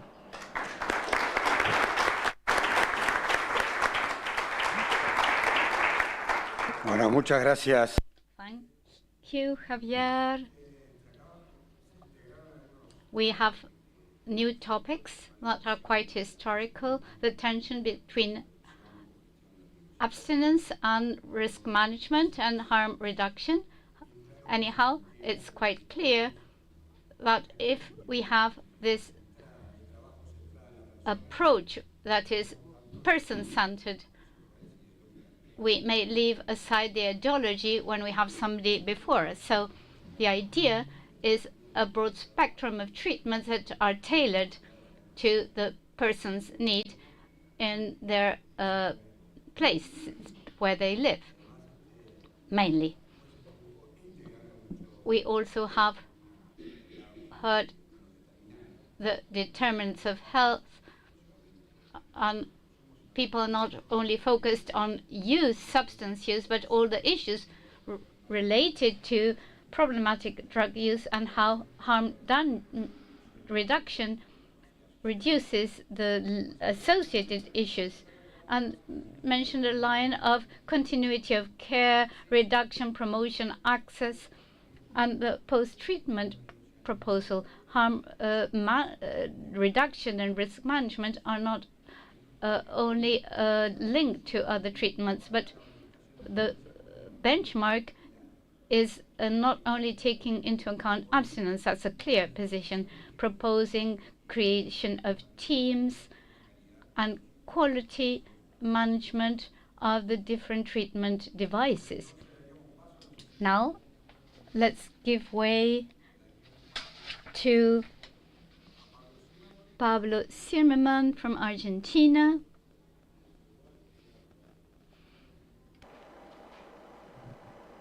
cuando ustedes me indiquen. Well, tell me when I can start. Yes, we can hear you well. Good. Can you see me? No, no. Anyhow? Sorry, I'm sorry. Good. Hello, everybody. It's a true pleasure to share with you this table. I want to thank the National Drug Board in Uruguay, particularly the figures of Drs. Radia and Rees are responsible for the international area, with whom we've been working for long years on different matters. We've had a conversation of how to approach these topics in the region. I also wish to thank CICAD OAS for promoting and facilitating participation in this collaboration, in this roundtable in particular. We also celebrate something we've been trying to do for some time when discussing the report and challenges regarding human rights when trying to approach and countering the global issue with drugs, and the High Commissioner's Office for Human Rights in the UN. We think it's very important to disseminate it in our region. We didn't do it this year, unfortunately. A Latin American conference on drug policies where we coordinate didn't allow for that. We didn't have time enough to present it at the last CICAD, but now I really thank the effort made to disseminate this so important report for our region. Furthermore, I'm very happy to be able to share this table with people I really appreciate, with whom we've worked in different periods on harm reduction in the region, such as Agustin, and more recently with the Drug Secretariat of Brazil, together with Marta Machado. We've been discussing this. We've had a heated discussion, very passionate and very committed. Well, to begin with, maybe some people will ask themselves about my participation, that is the only one from civil society in this meeting. So why then have we been included in this table together with government officials from different countries in the region? Apart from the need to thank and for the invitation and the acknowledgement of the necessary intersectoriality and approaching public policies, we believe this has to do with the features of risk management and harm reduction in our region. It was started driven by civil society and later accompanied by government and state agencies or intergovernmental agencies. A good example maybe in which we participated, maybe the older people who have been working in this field for some time will recall it. That is the regional Southern Cone project between 1999 and with the accompaniment of Uruguay and Brazil, led by a non-governmental organization in different countries according to the health ministry and funded by UNAIDS, that introduced the debate of harm reduction here. It was a social movement that organized and added on this perspective in the national agencies responsible for drug policies that were reluctant at first and were more focused on abstinence and prevention. I will now share my screen, if you allow me. I forgot to do so before. Sorry.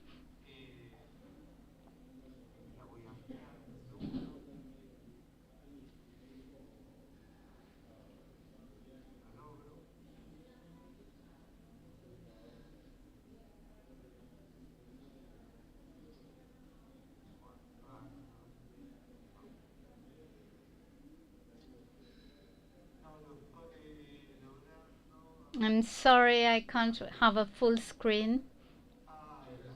Good. As I was saying, ultimately, it's an achievement for us to be here discussing together with governments all the challenges regarding public policies and risk management. We've had other OAS, CICAD meetings that have added the voices of civil society in the meeting's agenda. When we speak of risk management and harm reduction, we think it's mandatory to indicate the need to think about these concepts and approach them in their two dimensions. On the one hand, to think about this as a working strategy to intervene in the field of the individual and collective consequences, both social and sanitary, of drug use and the regulatory policies. On the other hand, we must acknowledge them as a political reference to gather the groups of different organizations and individuals that question the current drug regulation policies in the international context, which we might systematize in the war against drugs paradigm. In this sense, and this is closely related with the specificities of how this movement became a reality in Latin America, risk management and harm reduction received the impact of two extremely important movements, the theoretical matrix of social or collective health and popular education. These matrices imply thinking about popular education when building a political and transformative subject, and social and collective health regarding the social determinants and political and cultural and economic determinants to account for the health and disease and health care processes.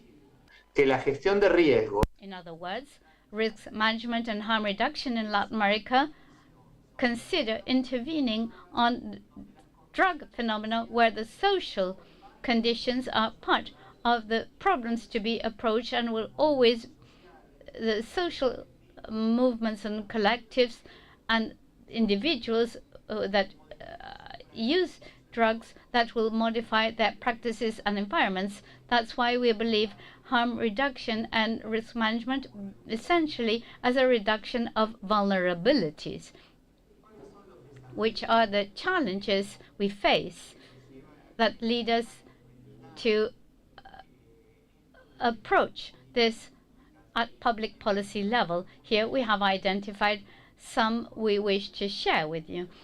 On the one hand, we believe we should consider and elaborate on the stereotypes of substance users that sustain that their practices are always risky and will always lead to the destruction of the user and people around them. On the other hand, we must have a very thoughtful attitude towards the transformation of the conditions, and in a sense the extension of the response spectrum is quite essential. Be committed with the change in paradigm as demanded by community mental health, that in turn of course requires the acknowledgement and articulation with other knowledges and practices and the management of interinstitutional agreements. We must recover expertise, the instrumentality of other fields such as sexual health and non-reproductive health. To generate a counterculture, this would require placing the drug, quote-unquote, in parentheses and co-construct other socialization spaces to extend the social and emotional exchange and demand rights and build citizenship. On the other hand, in many parts of a country, particularly perhaps in a paradigmatic way in my country, the current context of this very extreme neoliberal model, the effort to weaken the state, define public policies regarding problematic substance use that are the consequence of this statement. You take drugs, and should I pay for that?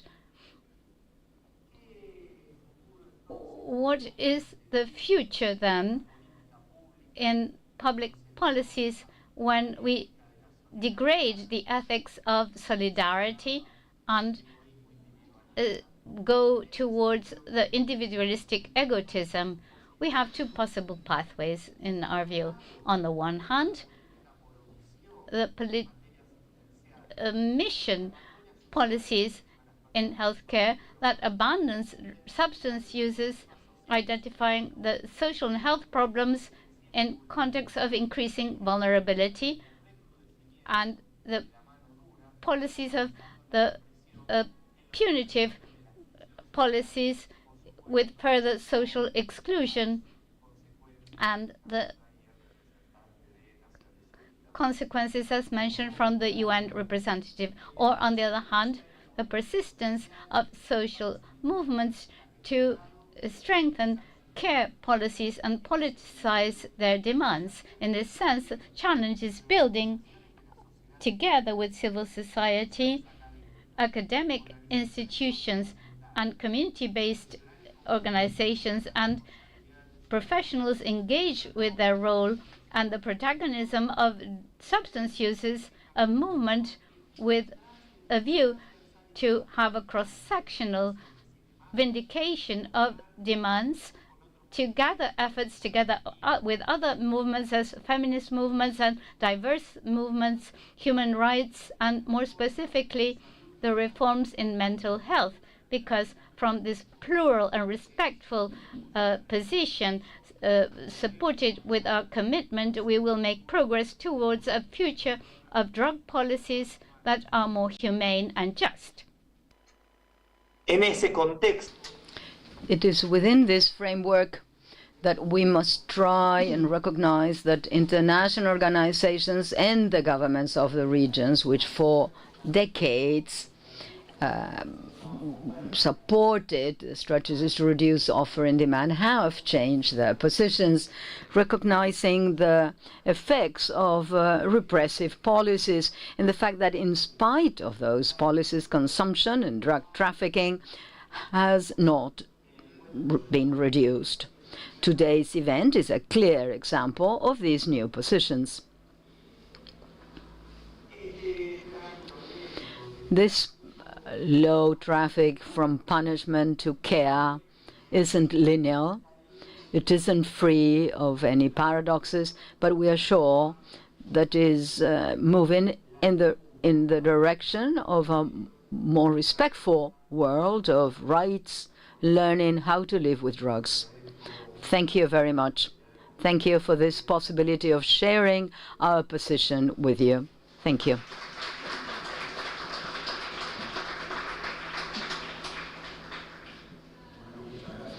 Thank you, Pablo.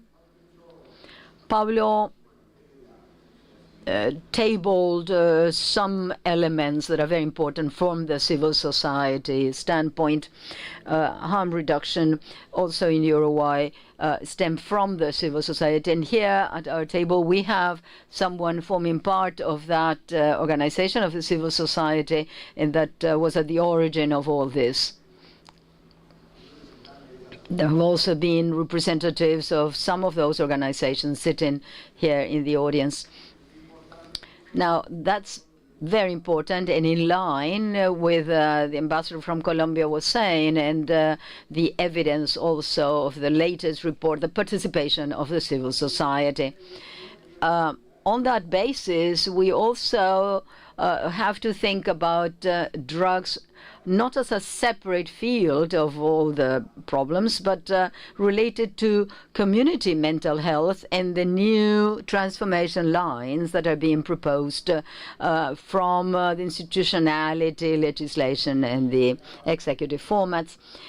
He also mentioned health determinants, and also to continue with the care line, which also the ambassador of the U.S. brought about, and health care and following up, something that should continue from that on. And also a change in culture that will try to reduce the stigmatization levels by reducing prejudices, and that, of course, has an impact on exclusion and health determinants that also bring about problematic use of drugs. And then the latest remark, which is simplifying problems very easily, and apart from everything that Pablo said, does not admit any place for the complexity of social problems and their origin, but it's a very linear explanation targeting the individual will instead of the collective will. And also not understanding that drug use problems have to do with the inclusion in a social community matrix. We're now going to give the floor to Marta Machado. I hope she is online already, using our Zoom connection. She's the National Secretary of Drug Policy Senate of the Ministry of Justice in Brazil.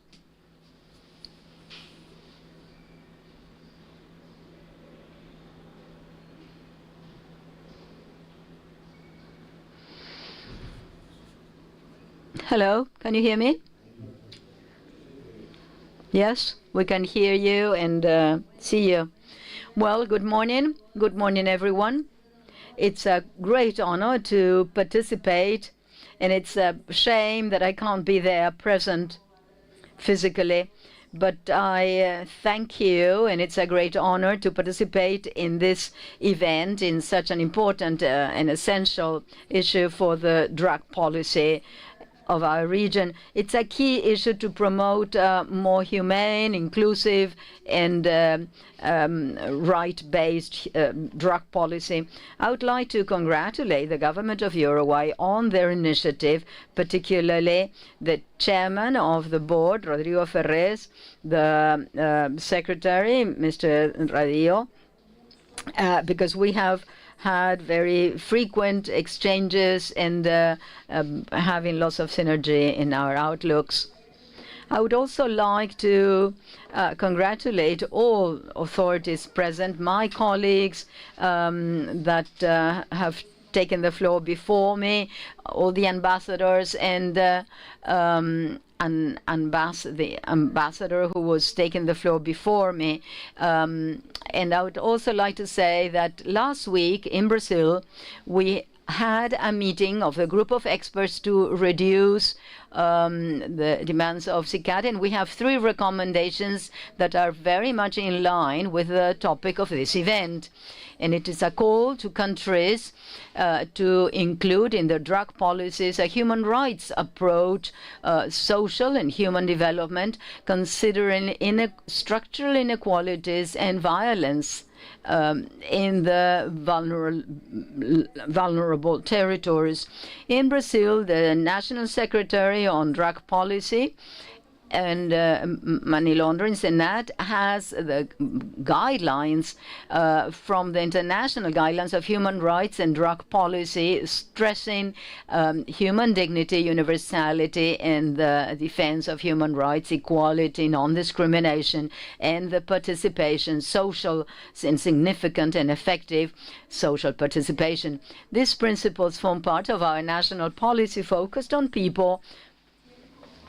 Its guideline is to promote justice for gender, and it adopts an intersectoral approach for complex challenges related to consumption and drug trafficking.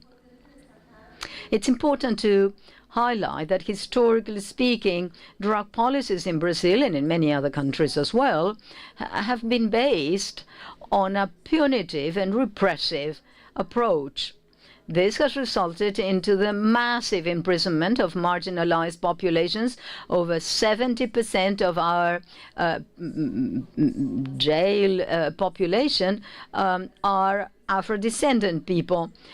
Our country is the third country in the world with the largest prison population. 1/3 of that population is imprisoned due to drug-related crime. If we look at the female population, 50% of that population are in prison because of drug laws. And this percentage could go up to 80% in the border areas.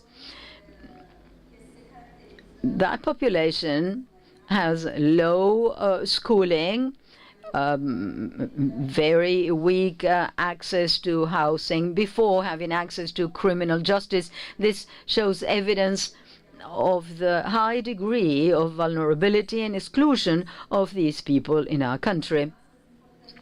It's also important to take into account that when we look into drug consumption, to consider how among vulnerable populations the use of substances that makes the situation even worse.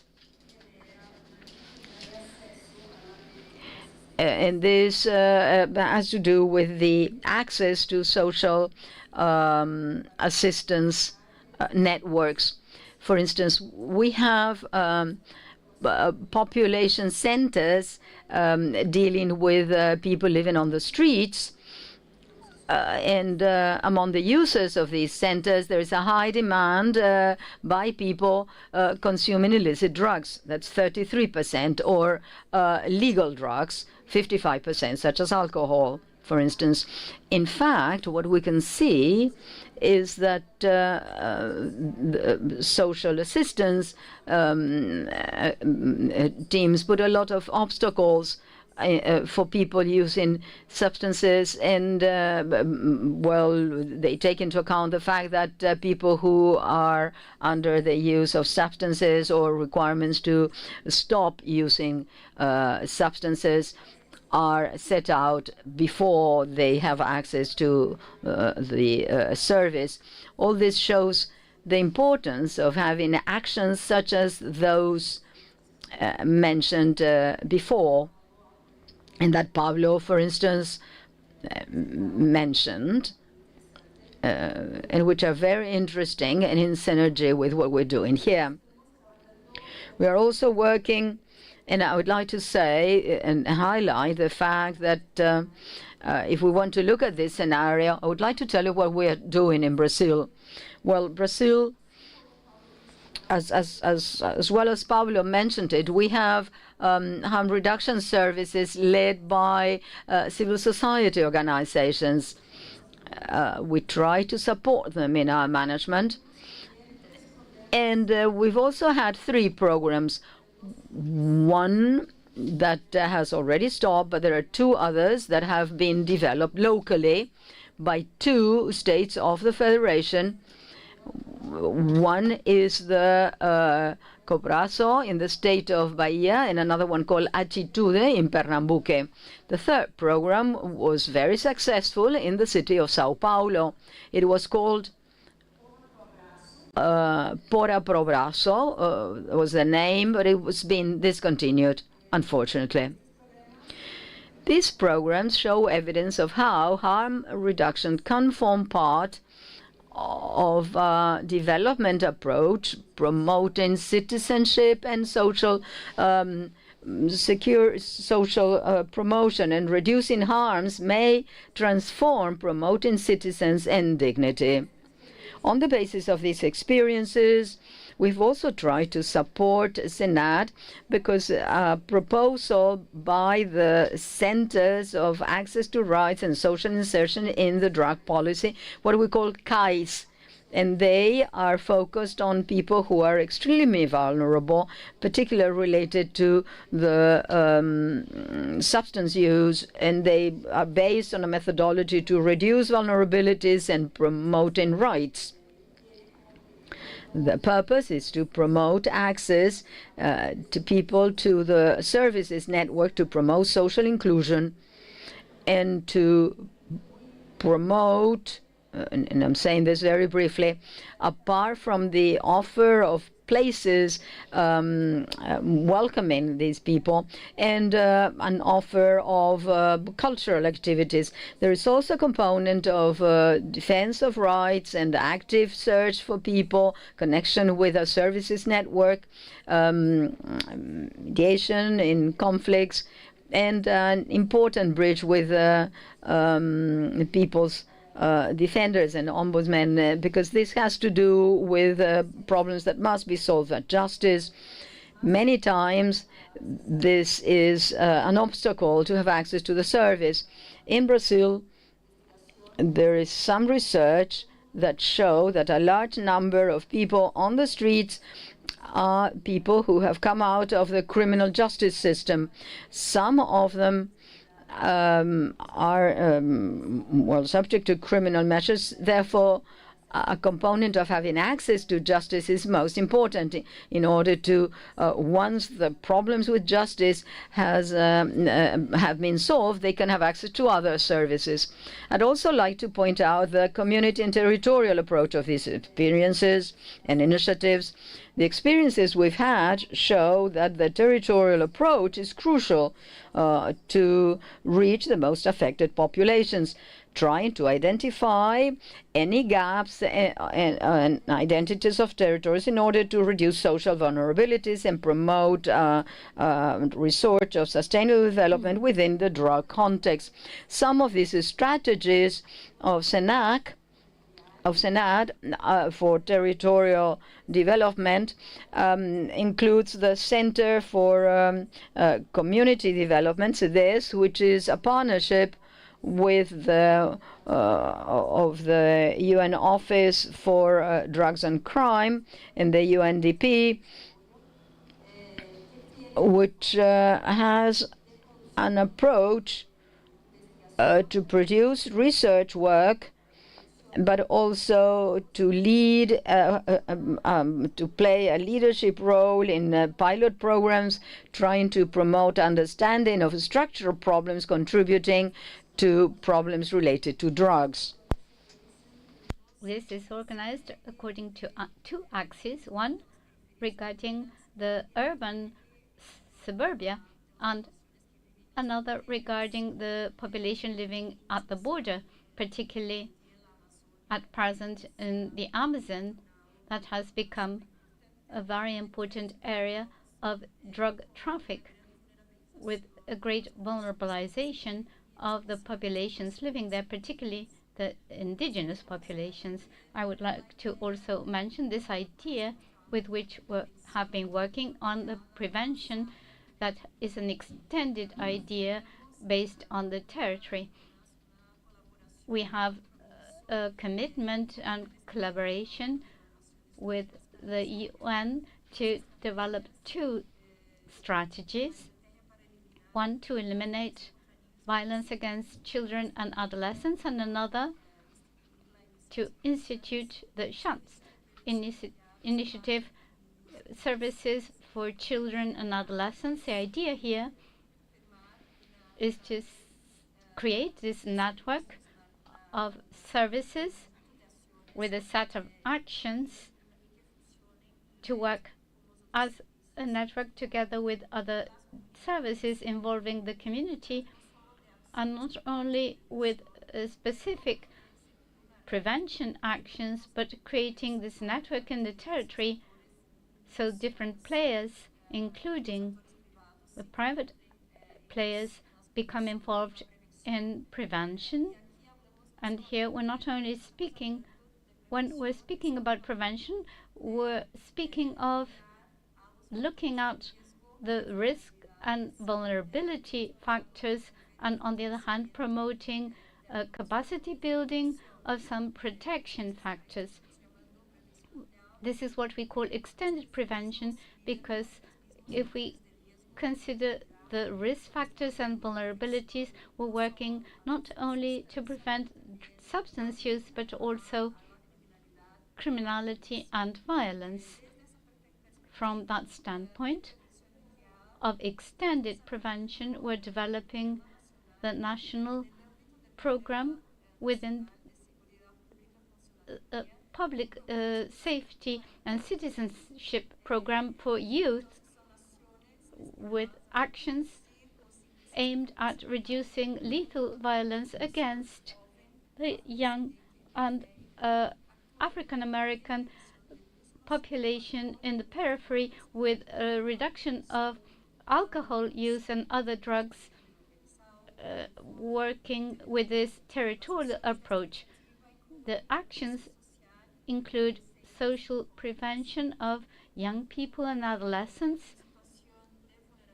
in a vulnerable position towards a productive inclusion of this young group, accompanying them throughout the process with a multidisciplinary professional team seeking to build life projects accompanying these young people and adolescents throughout, so they can dream again and have plans again for their lifetime, including being able to go to school again, and at the end of the program even enter into the labor force. I also wish to mention the importance allocated to drug policy with a view of promotion of ethnic and racial and gender justice. The Inter-American Commission of Human Rights prepared the 2021 report on the situation of human rights in Brazil and highlighted the impact of the drug policy in women, expressing concern due to imprisonment of large numbers of young marginal women. They highlighted that Afro-Americans, in particular women, suffer the cumulative effects of exclusion and discrimination and gender-based violence, aggravated by racial discrimination. The Global Report on Drugs has highlighted in the last editions a concern because women that demands health services due to substance use have proportionately less access as compared to men in similar conditions. As to ethnic and racial discrimination, the differentiation of racial groups from a social standpoint has been determinant for the access to material goods, strengthening inequality and discrimination impacting on the African American population. The stereotypes that are part of our drug policy and the very militarized and repressive model, apart from the narratives in the media in Brazil, consolidates this racial wrong view, looking at the African American population suffering a disproportionate impact in the drug policy. In this sense, harm reduction policies become cross-sectional at national level, geared to promote the rights of women and the African American population, peripheral and native populations in our drug policy. All these strategies follow lines of action whereby we build spaces at interinstitutional level to articulate different ministries, conducting focused policies for this population, but in each, the idea is to impact at sectorial level to make more visible the individuals that suffer oppression at the drug policy level. We're aware that there are many challenges before us to make progress in this approach in countries with high rates of inequality, such as is the case in Brazil and in many more countries in the region. I would like to also stress the importance of creating indicators to assess and monitor these programs that could integrate the complexity of our social development goals, reflecting the complexity of the harm and risk reduction policies at social and health level. I would like to also mention challenges related to the effectiveness of intersectorality and the difficulties of impacting in other sectoral policies to make visible the substance users in these policies. The drug policy and drug users in general are stigmatized, and it isn't easy to include them as central in the social protection policies in the countries. It's a very large country, and there then the challenge is greater. I also wish to mention the challenge of promoting social protection policies in vulnerable territories that are oftentimes the scenario of violent actions by the law enforcement. We cannot but mention this feeling that is quite contradictory when we reach a territory to provide social protection, while the state itself, through law enforcement, continue being violent at the institutional level and stigmatizing these people. This is a constant challenge in our policies then. To end, when we integrate risk and harm management at community level, we promote a policy that not only reduces risks for health, but also provides a dignified life alternative as compared to repressive drug policies. We think that the human rights and social justice perspective will allow us to build a more inclusive and fair future. Thank you.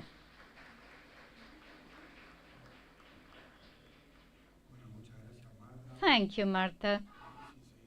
It wasn't easy to follow you because it was very busy, but she stresses the importance of the territory, and it's quite complex in Brazil, but stigmatization at individual and social level, but also geo-referenced in certain territories that could be more hazardous. And she also mentioned the social determinants and community health, collective health, with this concept of extended prevention, not only focused on problematic substance use, but all the risk factors and all the social determinants of health that impact in a negative manner. She also mentioned intersectorality as very important factors to be borne in mind in social development policies, particularly those related with substance use. And she ended with the community health approach that is very comprehensive. This is related also with the report presented before.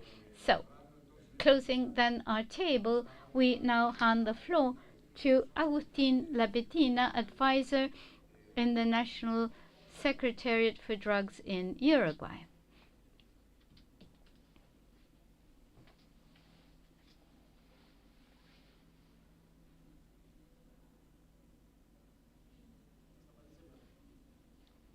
While we wait for the slides, good morning. It's a pleasure to be here with you today. First, thank you for staying on. Thank you to all the morning speakers for the very interesting presentation. The colleagues at the table, Pablo from Argentina and the colleague from Brazil. We hadn't seen each other for some time. I especially wish to thank Dr. Radillo for entrusting me this position in the Secretariat. I arrived very recently. Well, we're going to survey 3 items related to the name of our seminar. We're going to think about the history in this brief time, the relationship between the risk management paradigm and health promotion. I think this is in the core of the risk management policies, and then we're going to share some thoughts about challenges for and the risk management policies. Our standpoint is technical and professional. What do we mean by this? It's just part of the truth that adds on to other truths in the field of science, but in turn must be added on to other truths in the field of politics, cultural identity, community policies. They each have their contribution. We've been very fragmented, so we must add on to have a more holistic and comprehensive truth responding to reality. This is just to illustrate the fact that although we currently know due to anthropology and archaeology that human beings have been using substances for long years, we sometimes forget that the meaning of this has varied in time. The major use of substances have been historically related to spiritual needs, alteration of consciousness, therapeutic uses, and festive and recreational were less important until recently. With the 20th century, with the consumption society, the emotional and recreational uses are more central as compared to those that were therapeutic and spiritual. Among the therapeutic, we had the medical, and the spiritual are circumscribed to some ritual ceremonies. Why is this important? Because ultimately, since we have had substance use, human societies have also tried to regulate the manner how people relate with substances, sometimes with laws and different frameworks, but there have been attempts related with social, informal control mechanisms, so people benefit as much as possible from substances and in turn, on the other side, reduce harm as much as possible. For example, here we can see that although we're currently speaking about substances, historically the sacred technologies, sometimes different techniques to alter consciousness, have been with us since humankind arose. We have different dances, manners of breathing, music, fasting, sexual activities, sensory deprivation, and so on. Substance use are a small group of this large group of techniques that human societies have historically used to modify their state of consciousness. Everything all right? Am I going too fast? Before developing this second item, I'd like to make a brief distinction, which isn't a minor one, to understand at least in a different manner. As I said, risk management practice have been in place since the early days. This is something quite present in the world right now with programs. If we look at Holland in the 80s with the VIH, in the HIV in Holland with syringes and so on, and policies, a systematized, integrated response on risk management perspective is quite modern. However, practices, as I said, and strategies are 1,000,000 years old, 1,000 years old. Now, what is the relation between health promotion and risk management? Well, there is a lot in connection. If we look at a static, little dynamic approach, little focused on users, which is a classical definition of OEM, of the WHO, and growing out of use, something that was defined in 1948 by the WHO. Now we want to use something more modern, and it says health is the capacity of a person or group first to recognize what that person needs as a multidimension person, a physical body, an emotional body, and a spiritual and a mental body, and every one of those bodies has a different health need. So I have to recognize what I need first, I as a person or a community, and then to try and modify the environment to have my best potential in one of each fields. This health definition is dynamic. It kicks off and starts off from the different needs of everyone, and the true potential is different for everyone. It's broader in scope and easier to apply when we want to apply the risk management issues.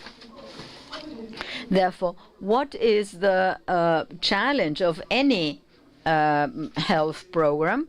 If we understand health as a second definition, not health the same for everyone, but as different as any subject.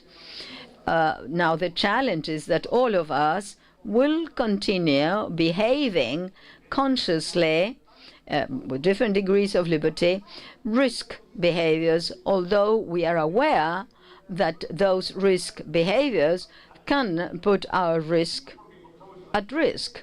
Is it because we are irrational? Is it because we have a psychiatric pathology? Most of the time, that isn't the case.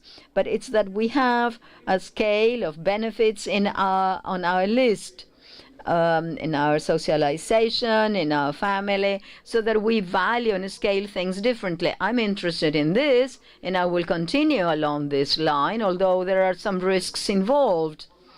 If I'm taking more informed decision depending on my perception of risk. So the challenge of any health promotion program is that, according to WHO World surveys, is that 80% of health problems from now and in the next 40 years will have to do with the changes in our ways of living.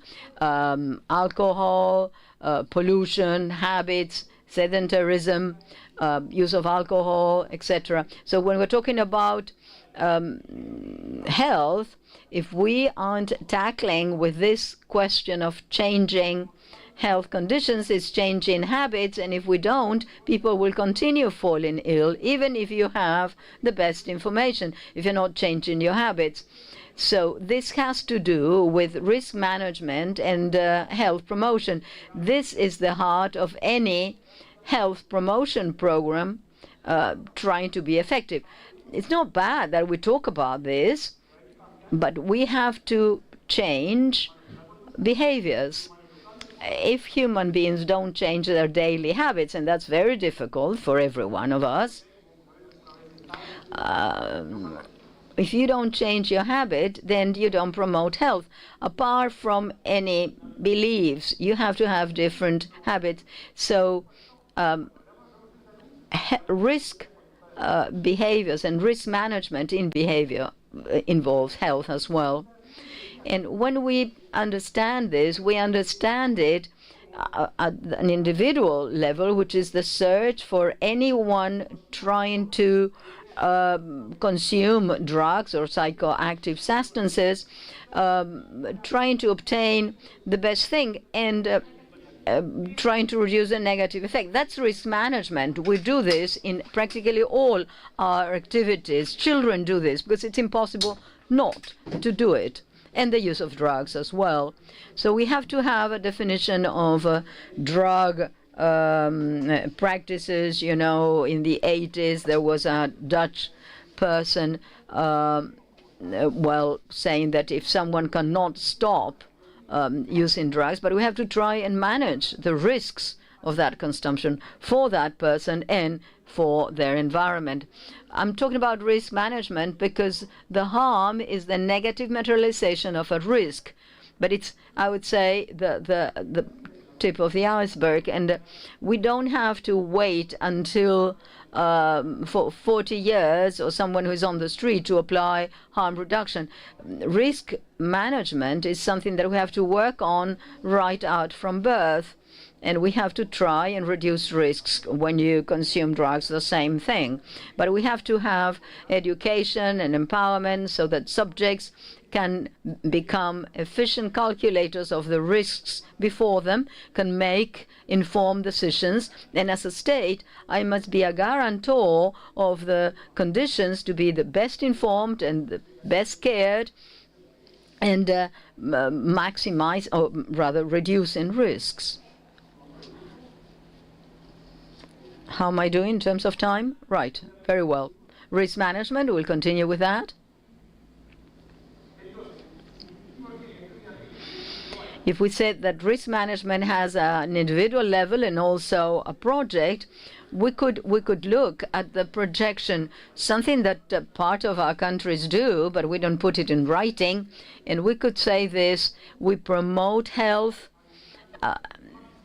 allowing for the largest care possible so that people can make the best decisions in relation to the behaviors they want to do with the use of drugs, like mati herb or anything that we consume. Well, if some of them are illegal, then we have framed them into a certain framework, for instance, regulation of the cannabis market, a first attempt to it. So that health bubble there is the north of our policy. The second pillar is to reduce the maximum potential harm linked to drugs. And the third one is something that we have to be careful and put it right at the outset, that is to reduce as much as possible any harm linked to the policies. Well, obviously we aren't perfect and we may make mistakes and stress things that are not that important. And as we said, there may be exclusive policies, punitive policies, instead of focusing on the best part. So just to wrap up, when we talk about challenges of and for risk policies, well, we have to look about challenges, and let's have a look at what for and who for. It's not the same if you are a political player than if you are on the street or in a community. So these are different types of challenges. A possible scheme for that, to make things clear, and we can continue discussing this over the break. There are some challenges having to do with something that is more paradigmatic and conceptual. These are just labels to understand what we're talking about. Another challenge has to do with public policies or with paradigmatic, strategic, and so on. Now, paradigmatic and conceptual challenges is to redimension in the anthropological and historic sense in risk management. My idea is that an individual has a meaning behind a policy. We can morally share it. That's another story. But the idea is what is technical. If a person chooses to consume either for recreational purposes or inclusion or whatever, that person has the right to do it. But what I have to do is to accompany that person, and I have to be able to redimension that sense in such a way that we'll be able to include that implicit morality, something like saying, well, risk management and this treatment, or risk management when it is too late. Well, you have to do it right from the outset. I'm going to be managing risk all along a person's life. It's not a resignation strategy. It's a strategy to protect life and the decisions made by people. I accompany them, we as a society, to strengthen the notion of subject. Many times this paradigm of risk management is that everyone is doing that, risk management and harm, because I want to take that person away from substance. Well, perhaps that person requires assistance, but if the notion of the person, of the subject, is to take that risk away because that's a poor guy, well, that's not risk management. You are protecting that person in some way, but that's not risk management in terms of an empowered subject, respectful of their own decisions. So we have to be careful as not to mix up all these things and not doing anything in terms of risk management. That shouldn't happen. Well, paradigmatic and strategic. 2 points here. To go deeper in strategic conception of risk management as a group of programs for health promotion, community mental health, reproductive health, the use of different technologies, and the potential of new addictions, and so on. Integration of risk management in the social, political, imaginary that prevails. And we have to work with the political system. We have to continue going deeper into all that. There's a long way to go. Public policies. We have to make the paradigm of risk management a cross-cutting factor, and to support public policies in a growing manner in the evidence of scientific research, which is essential for all the cycle of public policies. There has to be a coherence that has been in place for 20 years, thinking about risk management. We have a spectacular strategy that we as Uruguayans must feel very proud of. We have to do more anthropological research, because that's where we find the senses. And if I understand the meaning of this, the sense of this, then I won't be able to move forward. If I don't have a program for cannabis consumption in jails, then I can't move forward. But I know that they consume. So we have to understand the meaning given by the people in their behaviors, so that we can have sensitive and accessible programs that people believe in, and that they can think of a real change. And last, operational. Well, there are many challenges here. We must continue training teams and working methodologies, because we don't have postgraduate studies in Uruguay in this sense. Of course, we must continue training the teams so that they change their mindset and accompany individual processes of change from this vision, and then have creative, sensitive programs to aim at sources for change. This isn't very much appreciated. Well, depends on the age. When you're young, you don't think about that. You take alcohol.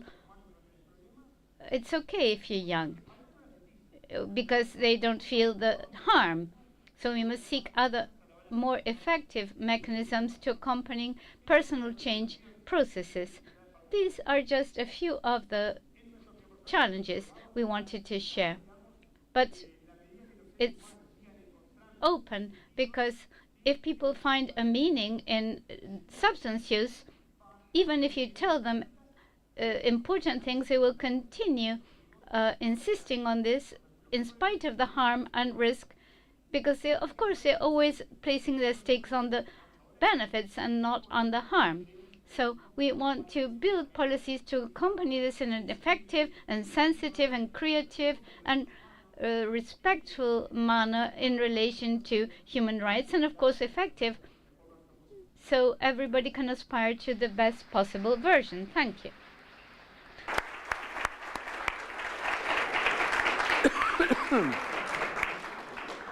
Bueno, muchas gracias, Agustín. Creo que fue... Thank you, Agustin. Extremely clear and very didactic. I think it's a win-win situation for us to have you with us and for everybody. To close then, I think everything is clear. Of course, there are things that must be solved, as Agustin said, and this necessary orientation towards abstinence and risk management, not only as a first initial approach when everything is wrong, but broader still, thinking large, as people have said before. So what would this management policy be? How to include all these devices and have them speak with each other? There's much to be done, it's clear. I will not summarize everything. It's very been clearly exposed. So we'll speak during the breaks. Thank you. See you in the afternoon.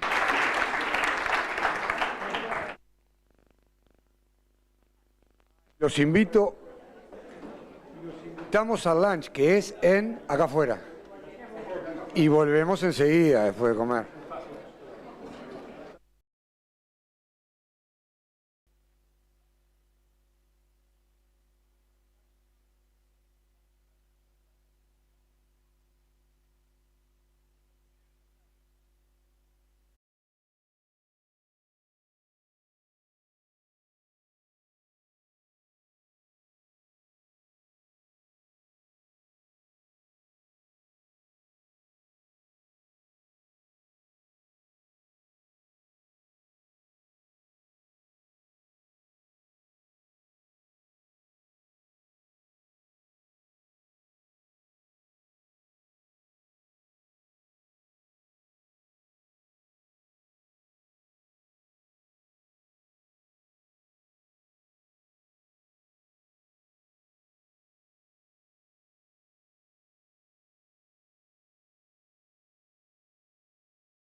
está siempre en la peor hora, la de después de comer.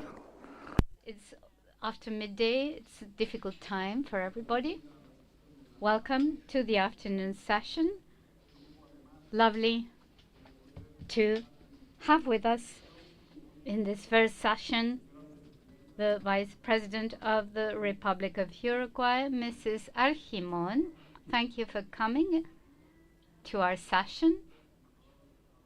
Ambassador Adam Nam, Executive Secretary of the Inter-American Commission, Dr. Radillo, Secretary General of the National Drug Board in Uruguay, Carmen Rodriguez, President of the National Institution for Human Rights and Ombudsman in Uruguay. A lovely round table this afternoon. With us, Fanny Pineda Miranda, Subdirector of the National Commission for Mental Health and Addictions in Mexico, who will be connected from Mexico. I will now hand the floor to the Vice President of Uruguay. The floor is yours. Thank you. Good afternoon, everybody.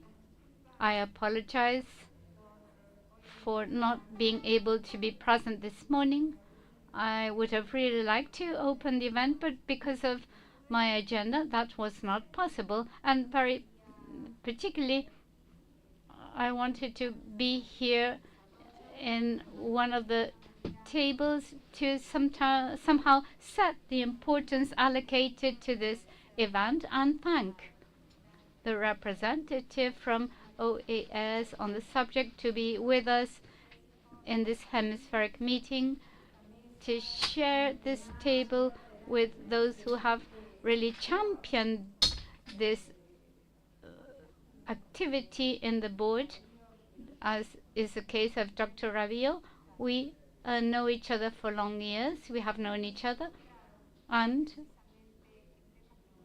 we met in relation to issues regarding different sectors of society, childhood, adolescence, and also different thematic issues of great interest posing challenges for public policy. So this is why I want to thank him for all the work done by him and his team with the commitment required to face these challenges. And of course, the president of the Human Rights Institution, I was saying that I really cared to be here, both personally and institutionally. As president of the Uruguay Parliament, you will understand that representatives from different political parties must follow and be in the state of the art of the different international experiences, where of course we learn from other countries that experienced situations that are now questioning us. But we require, of course, a human rights framework. This is extremely important because vis-a-vis these challenges,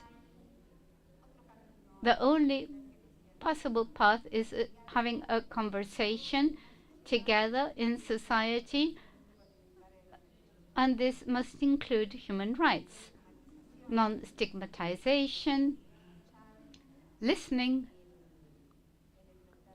understanding the causes for free choices of some of our fellow countrymen, harm reduction, risk management. All this must be included in the 21st century and indeed public policies, but essentially understanding that we must all participate in this conversation, because the topics we face in our society must, of course, be approached with the pragmatism of the 21st century as a country, and this is something we've discussed together with Dr. Radillo. Harm or risk reduction is a true challenge in terms of public policies in the past years. And this challenge was assumed as a society, because if we were to take a look at ourselves as a society during long years, and I'm speaking of over 10 years ago, this issue of drug policies, specifically related to adolescents, was a bit taboo. It was the sort of thing we would rather not take a look at. Things have really changed since then, very clearly. And this because the Uruguayan society, fortunately, made a political system include this in the agenda, leading to a reaction with policies implemented. And something I wish to highlight here is that we understood we had to look at the world, make the most of experiences in countries that had made progress in this area at public policy level, and reach a decision. And I say this not only for this administration, but as a country, at country level. So, I think that one of the most important rationales in order to face these public policies requires a framework of human rights in drug policies. This is an approach we must have when thinking about public policies. And of course, non-stigmatization. We cannot have public policy implemented knowing that stigmatization isn't included. It goes hand in hand with the way how we face and elaborate public policies. This will allow us to be a freer society when we have to reach a decision. This is why I then want to thank you for allowing me to have this occasion to celebrate this meeting here at hemispheric level, because in this way we can further fine-tune with this universal global community, so we can have a conversation all together and not closed into our own mindset. So I think that this path is the right path, and furthermore, I'm sure that the future will strengthen this joint work. To end, I must say that it's clear that the challenge wasn't easy to tackle, because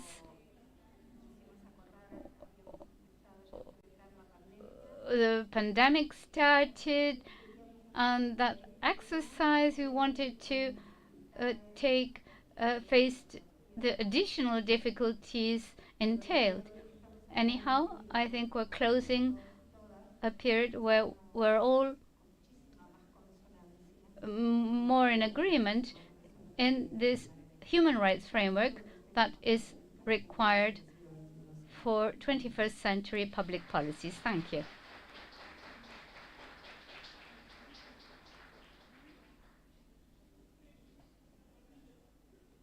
I'm sorry, she's not speaking to the microphone. I can't translate.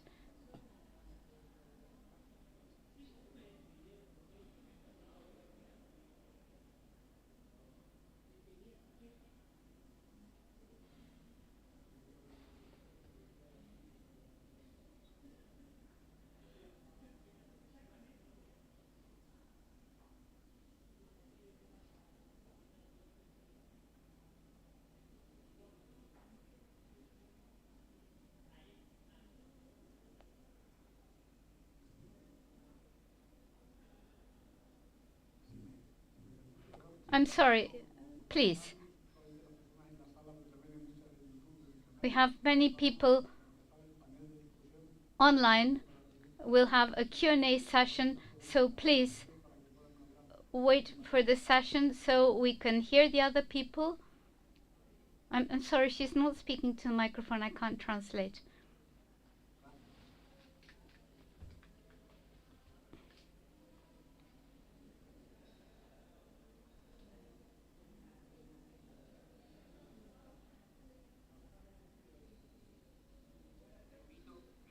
Well,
please, you can come to speak with me if you want in this regard.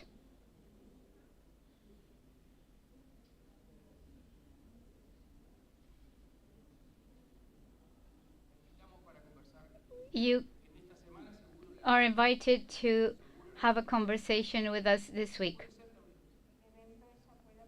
Maybe during the event she can discuss this when we have the Q&A session. Just a minute. I think it's very important that after you hear the panelists, you can discuss what you have. Because if it's important, I think it's the right time.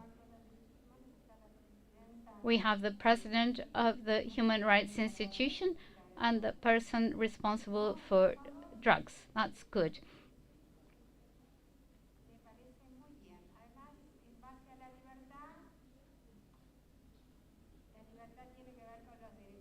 Freedom is related with human rights. Nobody is going to ask you to leave. It's okay. All the opposite. Thank you. This morning, in the early hours, we had the chance of hearing different approaches from frontline panelists in relation to human rights in the context of public policies, particularly related with drugs, and more specifically, as required for risk and harm management. I'm sure that the Vice President has a busy agenda. If she wants to leave, of course, we will understand. But the best thing now is that we're going to open our panel speaking about stigmatization, the need for public policies for adolescents, and other things mentioned this morning that come up again. This morning, people discuss many matters. People have heard about stigma, imprisonment, territorial approaches, alternative measures, and the definition of this wonderful explanation about risk management and harm reduction. This afternoon's session starts with what the Vice President just said, challenges. In this roundtable, we have frontline panelists, and to speak about challenges, I want to hear first Mrs. Rodriguez, the President of the National Human Rights Institution and Ombudsman in Uruguay. Without further ado, the floor is yours. Good afternoon. First, thank you for inviting me. It's a pleasure to be here. Not only because I will be able to speak, but because I'm going to listen to everybody. I found the previous presentations excellent. A lot of food for thought, and taking into account all the challenges faced and all the progress made, starting with a change in the manner of viewing all this as stated by the Vice President. It's very difficult to speak last, particularly when you're not a specialist in the topic. But experts prepared a document here where they state 5 specific challenges. These are complex challenges at global level which must be dealt with a human rights perspective. The first challenge is to ensure coherence between those instruments related to the world approach of drugs together with the various instruments and rules of human rights. Although the Single Convention of 1961 about narcotic drugs and the Psychotropic Convention of 1961 and the UN Convention Against Psychotropic Substances of 1988 are commitments to establish an international supervision control system. It was considered then that to offset the world problem of drugs, we must do it exactly in accordance with human rights and universal rights. This has been supported by the various conventions of the UN. The 2030 Agenda for Sustainable Development and the ODS, SDGs, the cross-cutting issue is how to use drugs. It's important to be clear about how to take into account the rules of human rights by the states within the framework of the legalization policies and practices regarding drug supervision. International guidelines in that sense on human rights and drug policies are a document that sets out guidelines regarding the measures to be adopted by the states or refrain from adopting regarding their obligations in human rights. Within this framework, a second challenge is to protect individuals from arbitrary detentions, particularly within the framework of control of drug trafficking. We have considered the adoption of measures against torture at the beginning of arrests and liberty deprivation, and also the guarantees of the detainees, the right to legal assistance, the right to know the reason why the person was arrested, the rights of the people who were arrested, and access to health care, as well as the principles for effective information gathering. One of the rights analyzed in the document is the right not to be arrested arbitrarily. The guidelines indicate that states must ensure that the people who have been arrested cannot be arrested simply because of using drugs or have a drug dependency. Preventive imprisonment has never been compulsory for drug use, and it can only be used in exceptional circumstances when such arrest is considered proportional and necessary. This is one of the main points that states must face, and Uruguay is not an exception. Although there is progress in public policies like the law 1972 stating measures towards the control and regulation of psychoactive cannabis and its byproducts, and that has been a progress made in relation to cannabis users, there is still a punitive measure involved. The legal situation of consumers of other psychoactive drugs is still conflicted.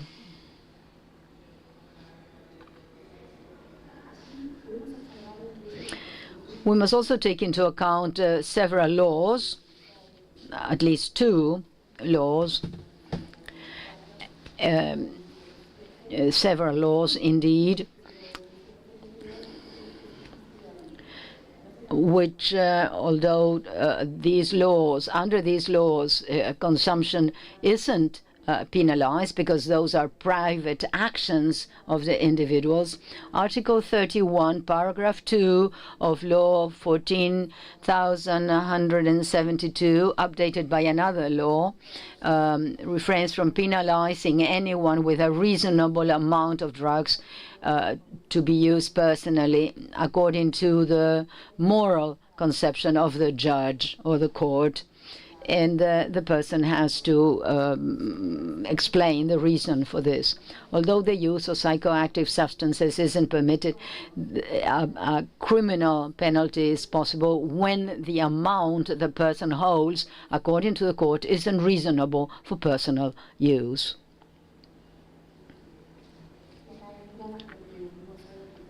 And this has to do what we've heard today from various presenters regarding discrimination of various populations. In relation to this, in 2017, the Economic, Social and Cultural Committee made certain observations to Uruguay in relation to healthcare access and drug projects. It was pointed out that the right to health and drug policy, although the committee understands that progress has been made to protect health and avoid penalization of illicit drug uses, it is a reason for concern that the use of the amount or the quantity of personal consumption can lead to a higher use affecting their health. The recommendation is to intensify control so that drug use is seen within the framework of healthcare, and necessary measures should be adopted to standardize the reasonable amount for personal use in order to avoid the penalization of drug use.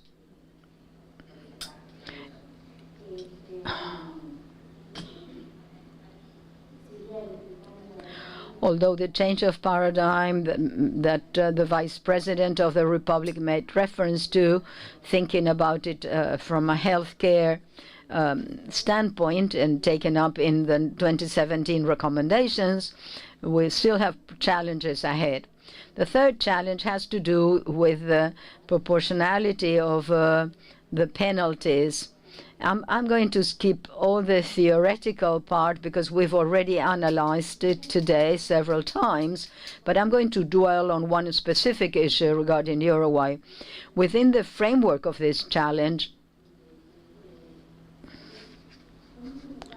we have to deal with the growth curve of the female detainee, which has led to a growth of the population of by 18% of female inmates, according to the parliamentary commissioner. Under the law, there is a penitentiary criminal record that that has to do with these places such as sports centers and prisons and different places where public events are being held. The impact on women has been seen, and particularly by the executive itself, on the basis of several bills. In the account rendering of last year, when micro-traffic is done in the neighborhood of prisons or in prisons themselves, the case must take into account the circumstances and how serious the effect is. However, this is still something to be considered. The fourth challenge is the voluntary access to attention and drug-based evidence. Under the law on the compulsory service by the state to people who are on the streets, those people can be sent to medical institutions if they are living outside, provided their reasoning, provided their judgment has been affected by decompensation or by the use of psychoactive substances. There is a possibility of sending them to medical centers, even against their will. Another challenge is the respect of the individual's will. Guidelines always take into account the will of the people regarding their treatments, the therapeutical plan, and the possibility of discontinuing treatment, because states must ensure informed and voluntary consent for any case of hospitalization treatment, and no one has to be denied the right for consent. There should also be an egalitarian access to programs and risk reduction plans without forgetting the inmates. And I would like to make a particular emphasis on the community, because that's the only way of being able to obtain long-term results. The last challenge has to do with the mechanisms through which bodies can monitor compliance with the standards within drug policies. This involves juridical and procedural measures within the justice framework, monitoring human rights to comply with drug policies from the National Drug Board, and also the oversight of healthcare centers by the board and by the Ministry of Public Health and other competent bodies. Vis-à-vis the challenges, which is the contribution made by the institution? Well, as regards the institution, according to the mandates under the protocol on the Convention of Cruel and Degrading Treatment, the National Mechanism for Torture Prevention as an external oversight body, an independent body, it is to look into the unscheduled inspections to prisons. The mechanism monitors the mechanisms and institutions focus on mental health. People cannot come out of these institutions on their own will. They require a medical report. There are also other centers by Renadro in Jahuel, in Chanay. There are several centers that are also monitored by the board. 24-hour hospitalization of mental health rooms and so on. This is fundamentally due to the good relation we have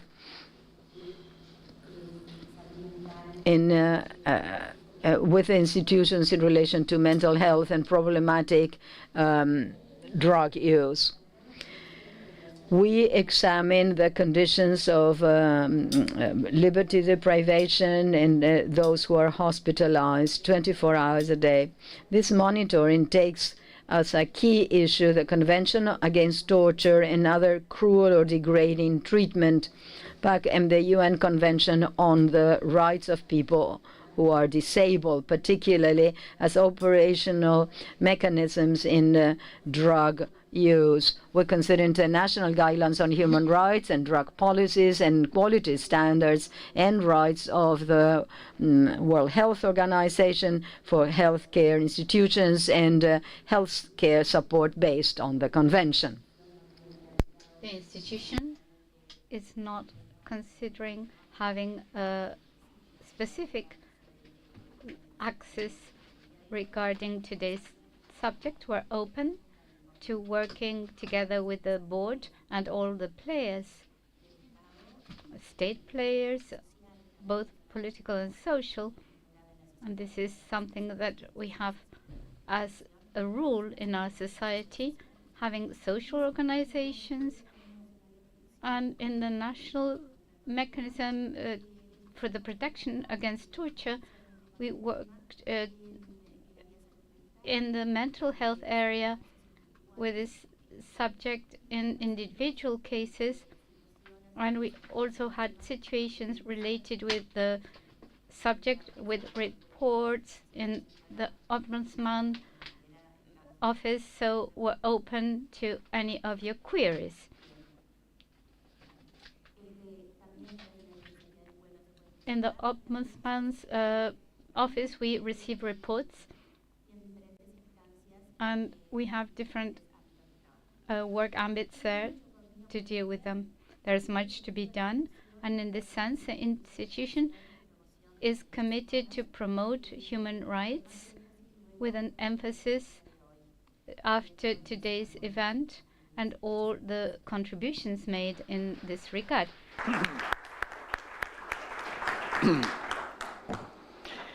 Hay algunas preguntas. I do have questions, but we'll leave it for the end of the session. You've picked up many of the subjects we've discussed, particularly the detention process and everything ensuing. Many of these things have been mentioned about the Commissioner when speaking about the proportionality of punishment. And of course, in the context of this country, there are many of the concepts that have to be taken into account. Preventative detention, for example. This is an important issue in the region. You have analyzed the percentage increase for women in prison, and the voluntary matter in the treatment process is very essential, and all its relationship with mental health, as mentioned in the morning session. There are other regional approaches that discuss that seeing women in prison. For example, Colombia, we have this ruling, and in Costa Rica also for women with children, alternative punishment, and all this is quite innovative. It's a challenge, of course. The question is, what are the specific measures? And we must innovate, and there are a lot of ongoing things, and I'm very grateful to you for having mentioned all the very specific cases. We'll go back to this when we have questions, but now I'll hand the floor to Mexico, I think. I hope the connection is good. We have Mrs. Pineda Miranda, Deputy Director of the National Commission for Mental Health and Addictions. Can you hear us, Fanny? Yes. Good. Good afternoon. Good morning here in Mexico. Thank you for the invitation. This has been an excellent meeting. I'm very happy to have been invited. Greetings from the National Commissioner for Mental Health and Addictions, Mr. Quijada. This space is very important for us to share the actions we have for harm reduction, and particularly after meeting these challenges, how we've implemented a new health system. And it's important to mention that before we had mental health and addiction separate, but now they're together. So, maybe you can help me with the screen presentation. I think somebody is trying to place it. Well, to make the most of the time. As regards challenges, I want to speak about illegal substances particularly. No, legal substances. Alcohol and tobacco play a role in the health system, and it's very hard for us to deal with the consequences of this use. However, we want to speak about harm reduction and the actions taken, but I'll focus on illegal substance. In Mexico, substance use is not a crime. In our law, we have this table with the amount of substance that can be carried, so we can discriminate users from people who may be committing a crime. If you want, I can share my screen.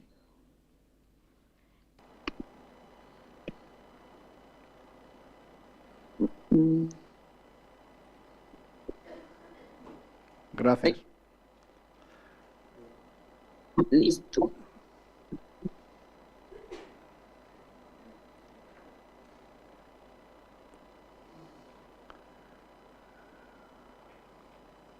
Listo, no sé si... Can you see it? Yes. Thank you.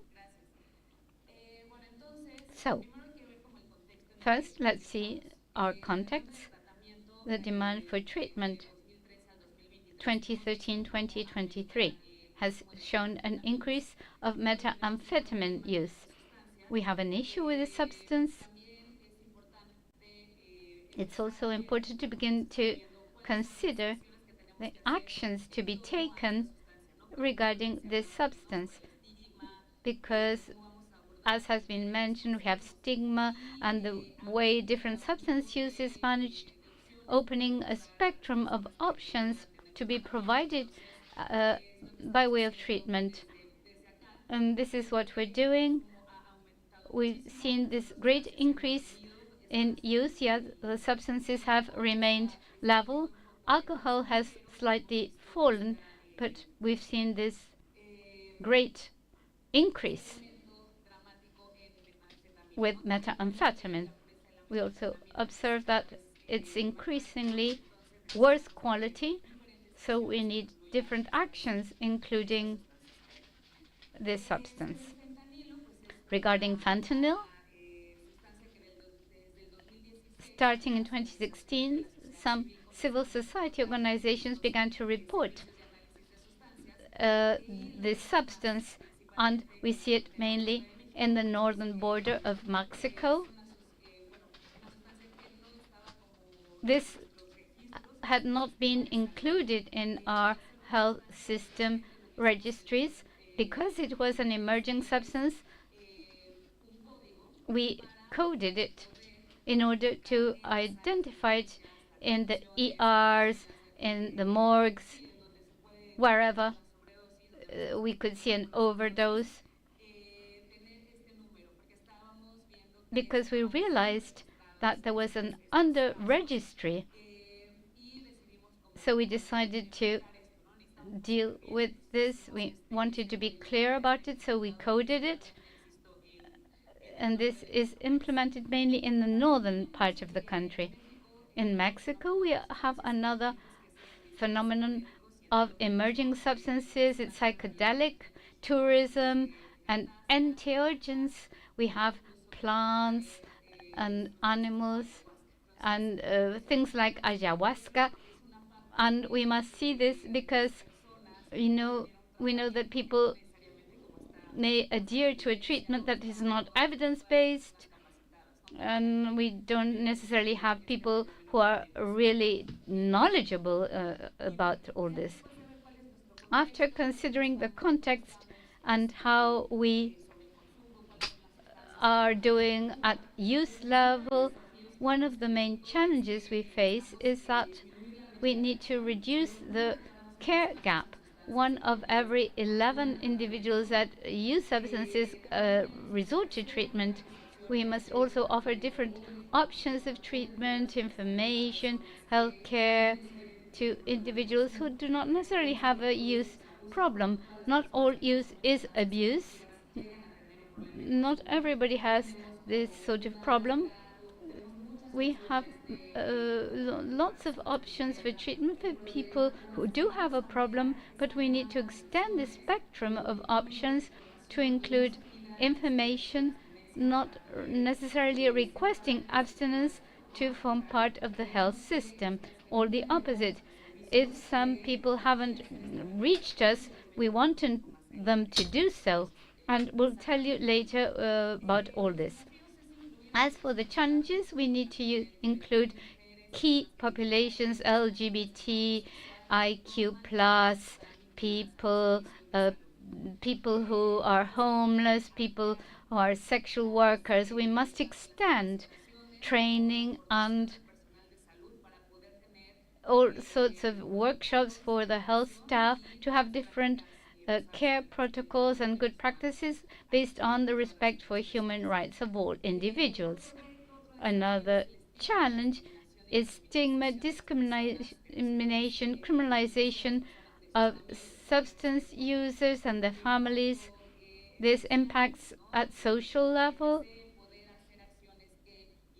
So we need actions including these people in society so they are part of our services. They are sort of separated and made invisible, and this is a major challenge we face because we must change this position, and not only at the health sector level but at social level in general. Another challenge is developing care models based on social justice and guaranteeing human rights. We must speak of people who haven't had a voice in these policies, haven't had a say. So we have had several low threshold care models. We have the interinstitutional risk and harm management group in Mexico. That's the first level. And then we have civil society organizations and key players such as the Human Rights Commission in Mexico City, the Institute for Sexual Workers, and we have a trans clinic in Mexico City, and we establish relationships among them. So we have this model with a community level action with mobile health units, because they won't come to our healthcare centers, to our clinics. So we must prepare different devices, be they caravans or going to the places where people use substances, to carry the health actions. When we establish this relationship, we sign an agreement, establish the committee, and train healthcare workers, the social workers, civil society organizations, people in the commission. The idea is that this training serve as a baseline, so we all share the same jargon, understanding the human rights issues, how to treat the key community players, and we explain all the services provided by the committee. We also had a communications campaign in order to establish a network to show what harm reduction is. Sometimes it's hard to change a mindset, and people believe that harm reduction is support to substance use. It's all the opposite. If you don't use substances, it's okay. But the best thing is that if you do, you be well informed. So this campaign helps us to work hand in hand with all the other activities. We go out monthly, sometimes twice a month, according to request. And we have harm reduction services with fast HIV tests and others. If they're positive, we establish a relationship with a specialized clinic at Condesa, specialized in HIV. We hand PrEP and PAP. We have a substance analysis service, and we had harm reduction kits, but we no longer have them. In Mexico City, there's a lot of use of methamphetamine. The kit had a pipe and balsam and condoms, lubricants for users. And in these pictures you will see examples of the activities held. We've had different workshops for people who are sexual workers, In Mexico City, we provide input. We have a mobile unit, and we stop in different places with the staff, and sometimes we have a walk around to share all this input. Another important matter, and we must begin to have a thought about all this, regards a budget to provide all this input. We have no more harm reduction kits, and so for sexual workers in the street, we have some material from donors, but we must consider the fact that if we want to continue working in this manner, reaching these people, we need an appropriate budget. These little vans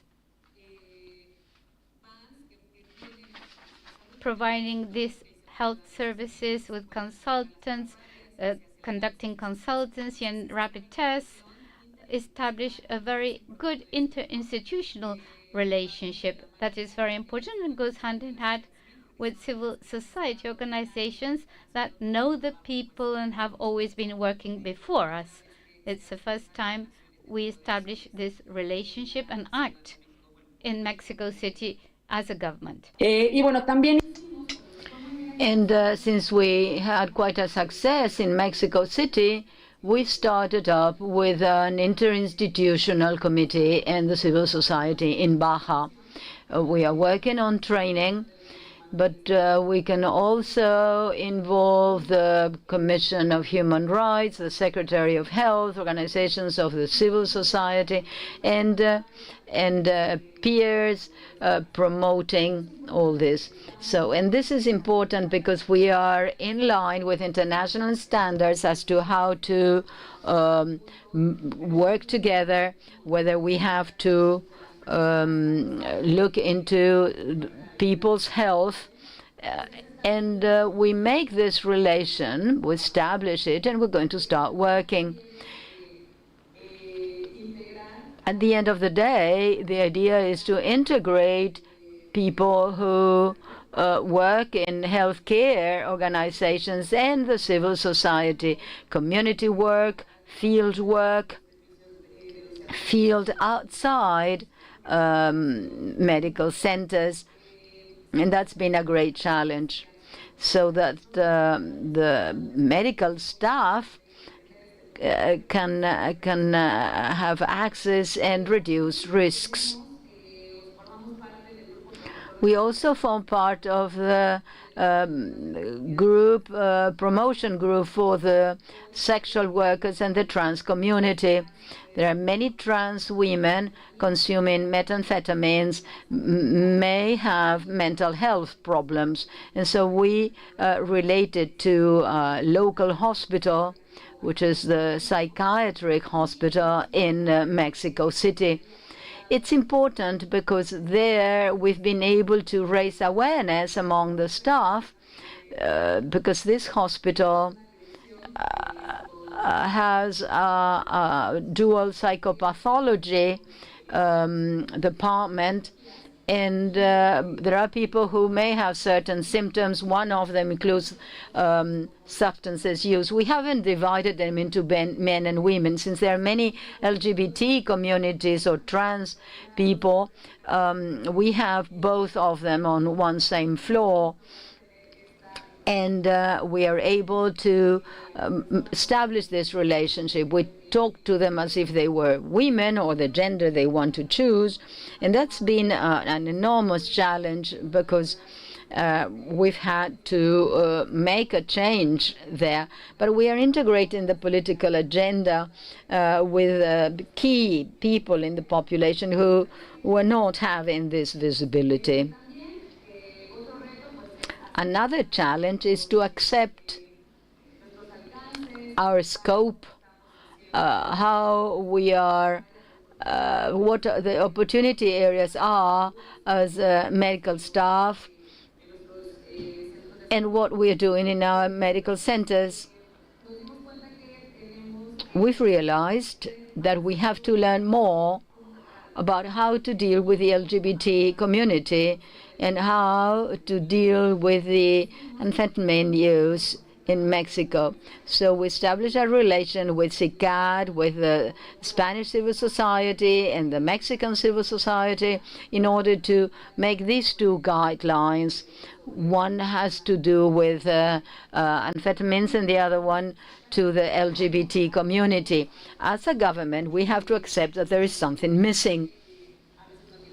People sometimes don't receive good treatments, are not dealt with rightly. So it's important to realize that the moral issue is far heavier than science. Now, the healthcare system, with the information we have, can go against the rights of other people, violate their rights. And sometimes I always tell the trainees is that we have to do away with our I, which may have an impact on how we provide service. So it has to be pragmatic, it has to be based on the needs of people, not on the needs of psychologists or or doctors or psychiatrists. We have to leave aside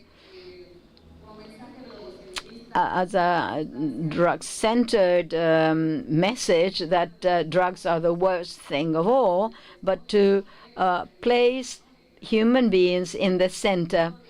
In Mexico, we are a producer country, but also a transit country and a user country. So we have to write out service models taking into account reality. But there are gaps that haven't been filled in yet. To conclude, thank you. Thank you for this opportunity to share this with you.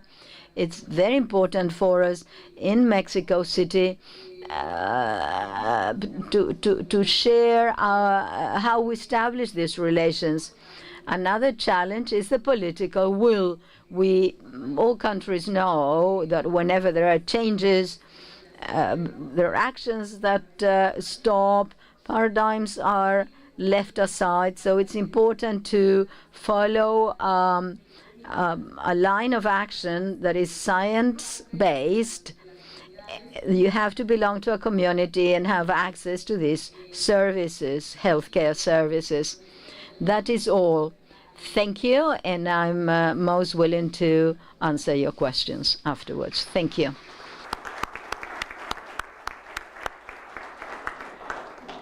Fanny, excelente.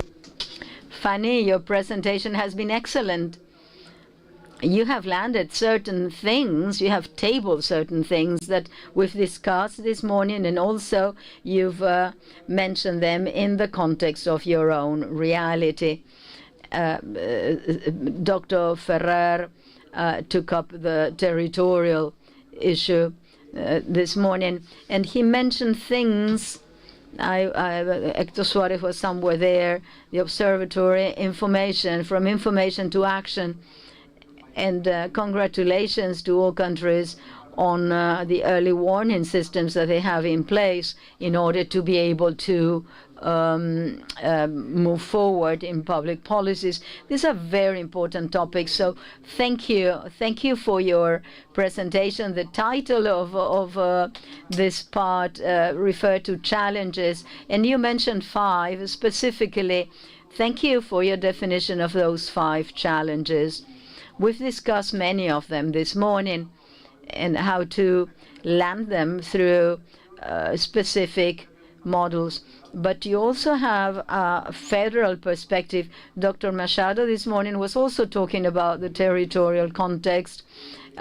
So there is an absolute need, and I'd like to underscore this because it's the first time that is mentioned in such a detail, which is the interagency collaboration. Without it, the presence of the state isn't possible, and that's why it's important to have post-training and training and training.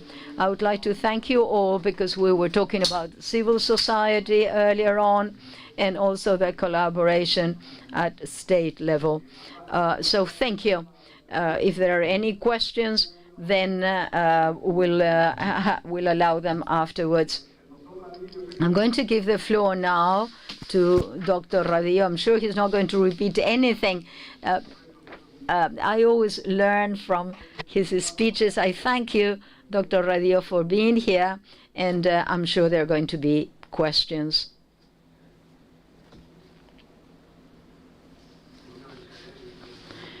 Mr. Jared, representative of the High Commissioner, our dear friend Adam Nam, Executive Secretary of CICAD, Carmen Rodriguez, who is the chairperson of the National Institution of Human Rights, Mrs. Fanny Pineda Miranda, Subdirector, ambassadors, ladies and gentlemen, thank you. In the first place, I have to express how satisfied I am because of all the presentations, you know, when so much ill will there is around, a fresh breeze coming in is most welcome. When we talk about this hemispheric dialogue, in the Western Hemisphere, we have a large opportunity to have fresh air coming in and letting out the vicious air of war, and this is our opportunity. The Colloquium on Dogs is one of the exemplary novels by Don Miguel de Cervantes Saavedra, the maximum writer of the Spanish language.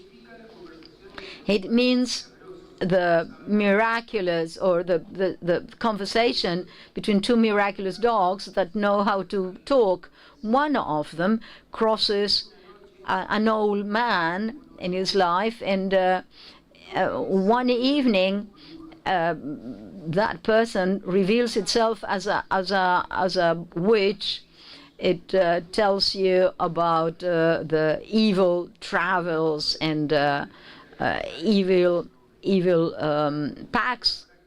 And one of the reasons to justify practice of witchery is curiosity. Curiosity, together with imagination, is the entrance door for the devil. Canizares, that was her name, said that her will is constrained by joy, which chains her and prevents her from having access to something good. She says, I see everything, I understand everything, and since joy has always chained me, I've always been and will be bad. And she says, this ointment with which witches use is formed with herb juices, depriving us of any senses and making us lie down naked on the ground. And in our fantasy, we based everything that we think is truly happening. And Cervantes described the psychotropic effects of hallucinogenic agents administered topically. And Canizares confesses that has a very difficult vice to leave, and that the habit of the vice becomes her nature. Now, Cervantes is then drawing an old lady that's isolated socially, addict to ointments with hallucinogenic plants, a witch, a stigmatized person in a society marked by fierce Puritanism. Carl Sagan, defender of scientific thought, tells us in one of his works, James I of Stuart House said that tobacco was the devil's seed, and that a number of witches were discovered because of their addiction to this drug. We all know what the destination of all witches was: frequently torture and fire. There was another form of judicial murder in the latest or last execution. A woman and her 9-year-old girl were hanged. Of course, they were saving their souls and they were killing the demons. Of course, this murder was because of their own good. The Single Convention of 1961 on narcotropic drugs, on narcotics, affirms the parties here too concerned about the physical and moral health of mankind. The question is, what does this convention, how can this convention understand what the health of mankind is in 1961? Why is it that the representatives thought that they had to look after our moral health? What did they believe? What did they think? To affirm later on that toximania is an evil, a serious evil for individuals. And later on, it points out that it has the obligation to prevent and attack this evil, making reference to consumption, humankind or mankind decisions. And this shows the moral tone that permeates the entire text, apart from the preamble. Up to now, this is the characteristic of most speeches, and that continue expressing a way of thinking that demonizes some human behaviors linked to pleasure management. The writer from Aragon, Irene Bajica, says that misunderstood leadership creates harm, fear, aggressiveness, and we're seeking for war solutions that are aggressive. We must say no to the moral view regarding drugs. We must say no to this moral position. We must ask again the basic questions. Maybe we have defined the global problem of drugs as such, but maybe it's an issue with drug policies. Maybe we were too convinced in this medieval battle to exorcise the demon, and drug users have been trapped in the fire, and we, the saviors, forgot our compass. We lost our north. We are blind and continue fighting through inertia. Why did we enter into this war rationale? Where is it leading us to? Where did we want to get to with it? And where do we want to go today? And in what time period? What is happening?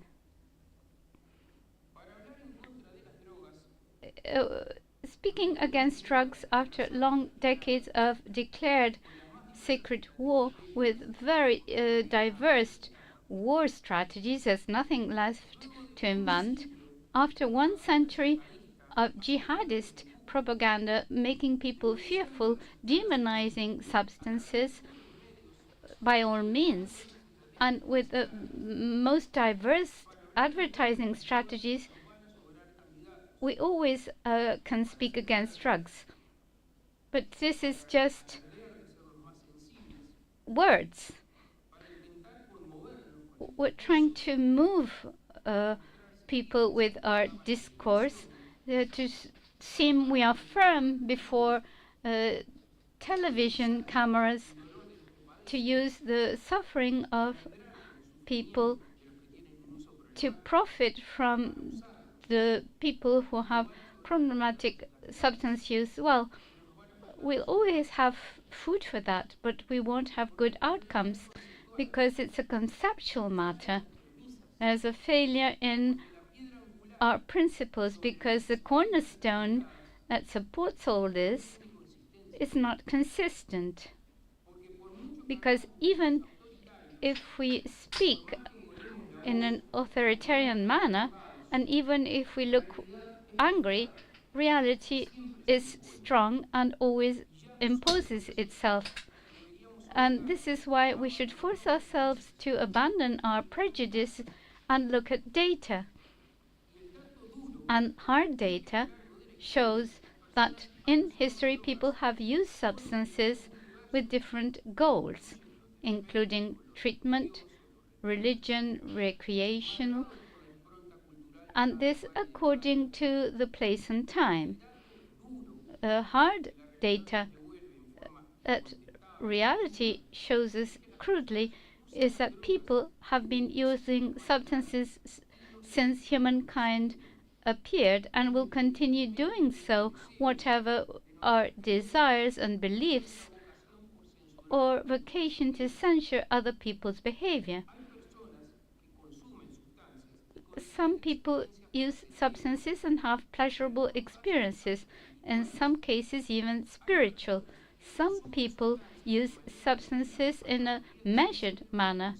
We could even say a responsible manner. We may always relate better or worse with them and learn or not, and even fall in a hole of solitude and depression. And this is why, as a community, we have the duty of designing in social health interventions to work on risk factors and protection factors with an attempt to first prevent early use, prevent problematic use, and mitigate the consequences and effects, both physical and psychic and emotional. Feeling excluded, paying attention when we must care for something, caring for relationships and living together. We also need actions addressed to social and emotional relations, in particular the family, that may play a central role to accompany this person so they can have fuller and healthier lives, so they are more able to do things, produce more affection, and live in harmony together with the community. We must also be aware that there are people who cannot abandon this use or who do not wish to do so. And therefore, it's highly probable that they won't do so. Anyhow, just as people who decide they don't want to use any more substances, they need care. It isn't true that people are not interested in caring for themselves, even if they cannot or do not wish to abandon their substance use. It isn't true that they must get down to the lower places so that they will desire to improve. That isn't so. When we consider we must go beyond them, we must bear in mind that it's necessary to have a respectful and dignified and humane and sensitive and timely treatment generating trust, where the goal is to have the person be included with or without substance use. So they are again part, ultimately, all roads lead to Rome. The ultimate goal is to have an inclusive society. For all these reasons, we ought to have better answers to issues regarding use. Quality services that are easily available, and the state strengthening the social protection so that those who have had the freedom to decide compromised, acknowledge they will still have a valuable place in the world. So the abandonment that the culture of what is instant sends them to, where the future is a bother, because having resources to abandon the labyrinth of no future involves the possibility of thinking beyond the instant and building hope. And I think that is something that sometimes is lost. reality, once again, hard data show that some people use legal and illegal substances. This occurs and will continue happening. A substance-free world is non-existent and will never exist, and I'm willing to contrast this with the reality, not an election campaign for naive people. In 10-15 years, if somebody sits at a table like this, we'll continue discussing this sort of thing, and the future will speak for itself. And we are not going to be asked to account for those who have promised a country free of substances, as we've heard for decades, because the answer is quite clear.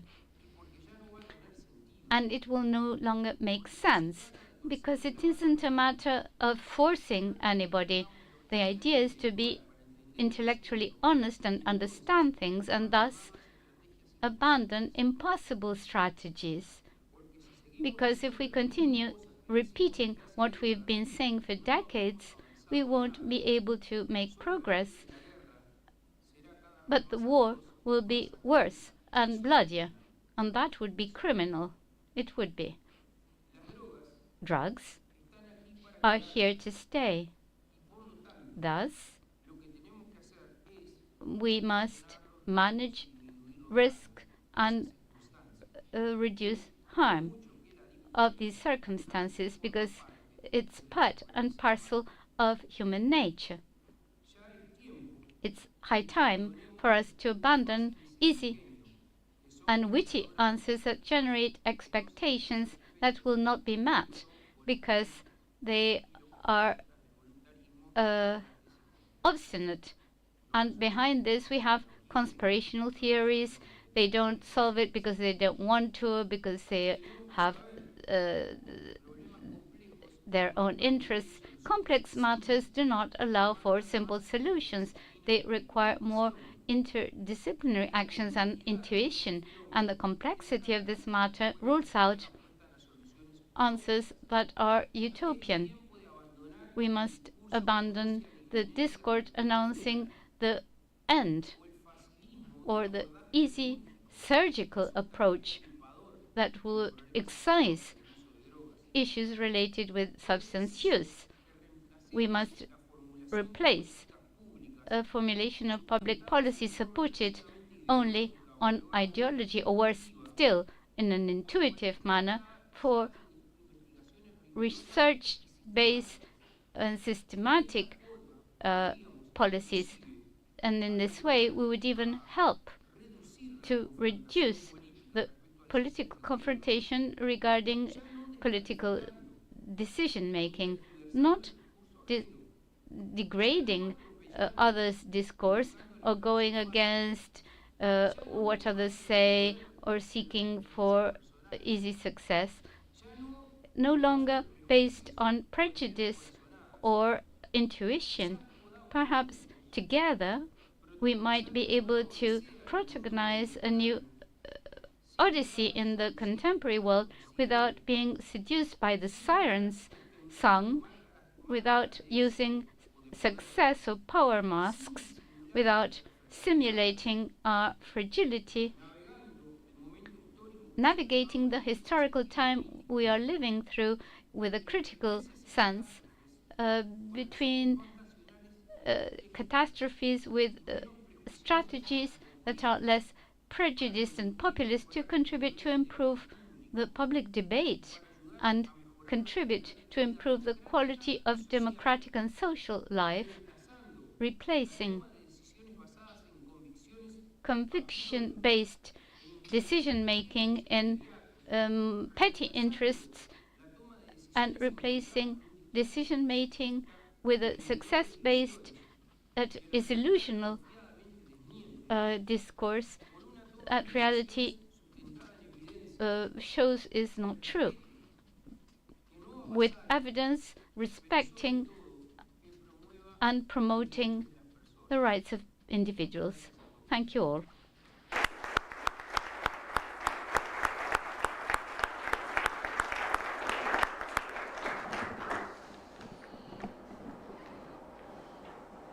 Decía de no conmovernos con el discurso y a mí me ha conmovido, lo siento mucho. I've been very moved by his speech, I must acknowledge. I won't summarize what he said. It wouldn't be wise. But like Cervantes said in the 17th century, now we're in the 21st century.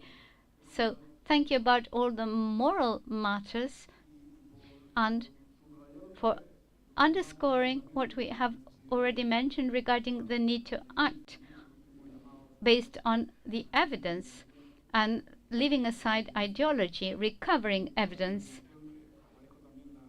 That's a general direction. So thank you all. I think we have 25 countries, both present and online.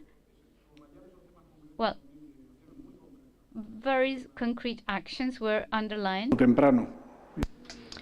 Concrete actions as the prevention of early use, support of families, contact with families, and also the question of human dignity, as we were listening to early in the morning. And also to speak specifically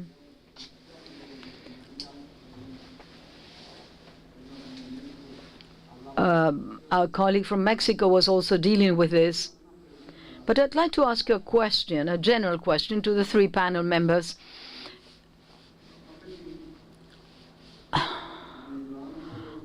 I'm not sure if you can help me to clarify some of the challenges. As I said earlier, the question of imprisonment, and there is a dichotomy there between, on the one hand, we're always talking about a punitive system.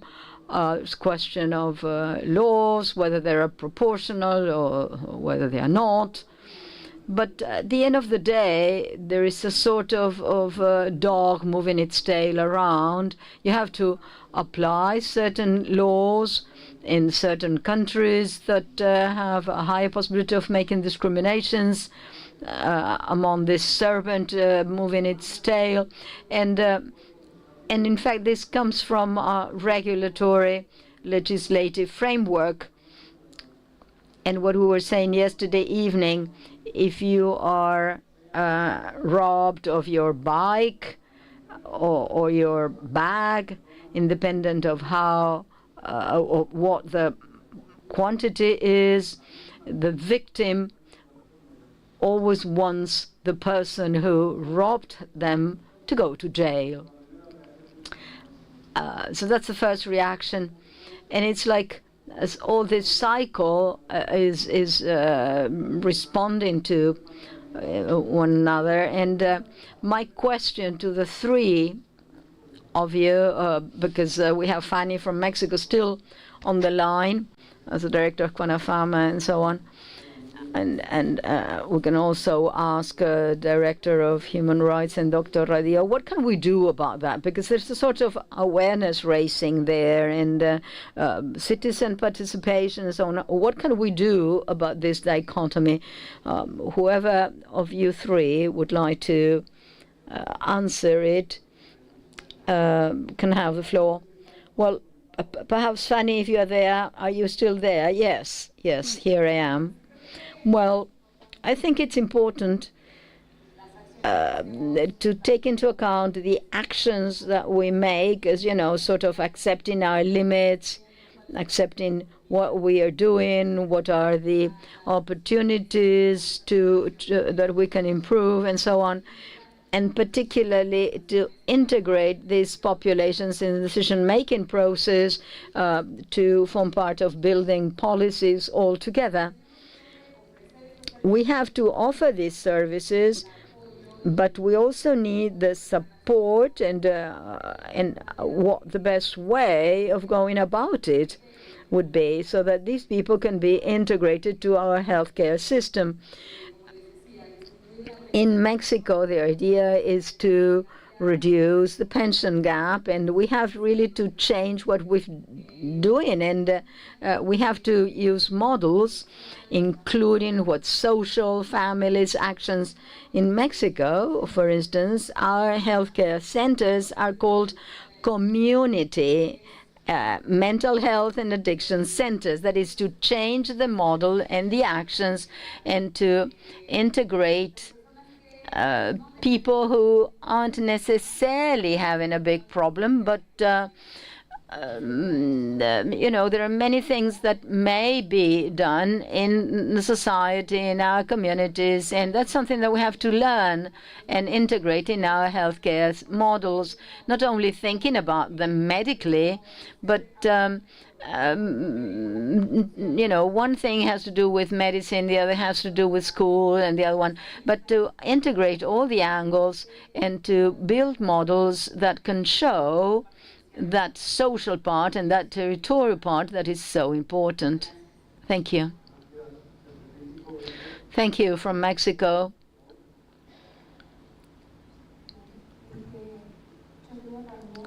I also think that the great answer to all this is community work, social inclusion together with a contribution from the community level. It's not only for the problematic use of drugs, but whenever we have mental health problems, that's a dual pathology. That is mental health and addictions. Our mental health campaign last year, as you know, every year we have a campaign here in Uruguay that is an interagency campaign on mental health, several public bodies. Last year, the motto was mental health can only be built in community. We're going to have another motto this year, but what I want to say is that the question of the problematic use of drugs can only be solved more effectively if we work in communities. Thank you. Dr. Radio. I'm going to move into the global level. This question of the punitive things, I'm ashamed because we are at the top 10 of the countries with the highest levels of imprisonment and inmates. 16,000 inmates in Uruguay. 41% of them suffer of cruel, inhuman, or degrading treatment with very precarious housing levels and with a high degree of violence that our inmates suffer, as well as the staff moving around them.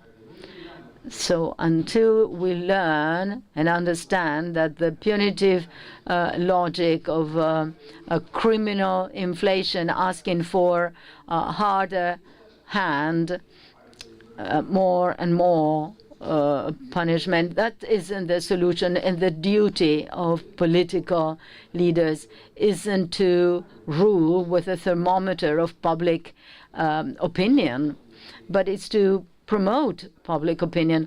As you know, we are in an electoral campaign, and I was talking to a political leader who told me, if we don't talk about this, people will change the channel.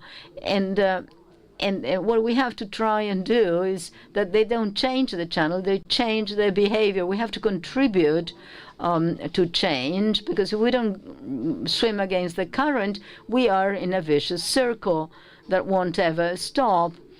So the idea is to ask, what's the objective of depriving someone of liberty? What's the purpose of the punishment? Is there a retribution end to the evil that the criminal has made, or is there an exemplary purpose in all that? Shouldn't we have as a principle what's established in Article 26 of our Constitution? That is, a purpose to rehabilitate individuals, and in some cases it's habilitation, enabling inmates, because our prisons theoretically are based on the correctional paradigm. The idea is that they are useful to rehabilitate criminals. And we all know that our prisons don't rehabilitate anyone. This means that there is a relapse of 71%. And that's something that concerns us a lot, but others haven't been concerned for a long time, simply because they don't believe in rehabilitation. You can't rehabilitate this human being. And so what do prisons become? Well, they become a provisional solution, a momentaneous archive of criminals. We think that if they are arrested there, they can't commit any crime, and that's false, because you can't only do criminal acts in the prison, but from prison, and that's there where the largest bands of criminals have been trained and formed. You know, the Vermelho Command, the Tren de Aragua, and so many have been formed in prison. I'm sorry I can't name them all, because I have no culture about that. So isn't it that we are doing things wrongly? And if we have that population with such a high percentage of relapsing, and with those inhuman living conditions, how is it that inmates don't get together and respond?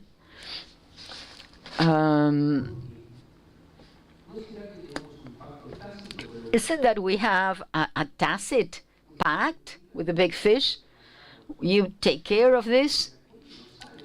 And because people don't come out of prison in a rehabilitated manner, and they are having better skills,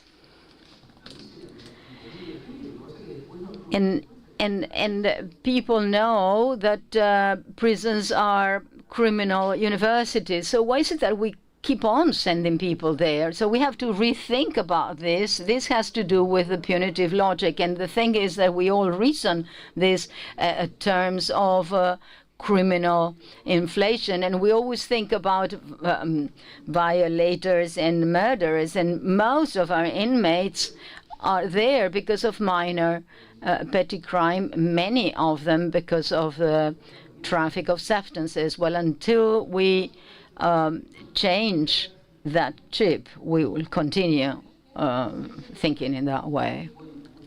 Well, thank you. Thank you very much. With this last participation, I'd like to ask you for a round of applause to all panel members and to all those who have accompanied us in the room and in our YouTube channel, and also the Executive Secretary of CICAD and the Secretary General. And thank you for having this hemispheric dialogue. All of you here, have a great afternoon. Thank you very much. Goodbye.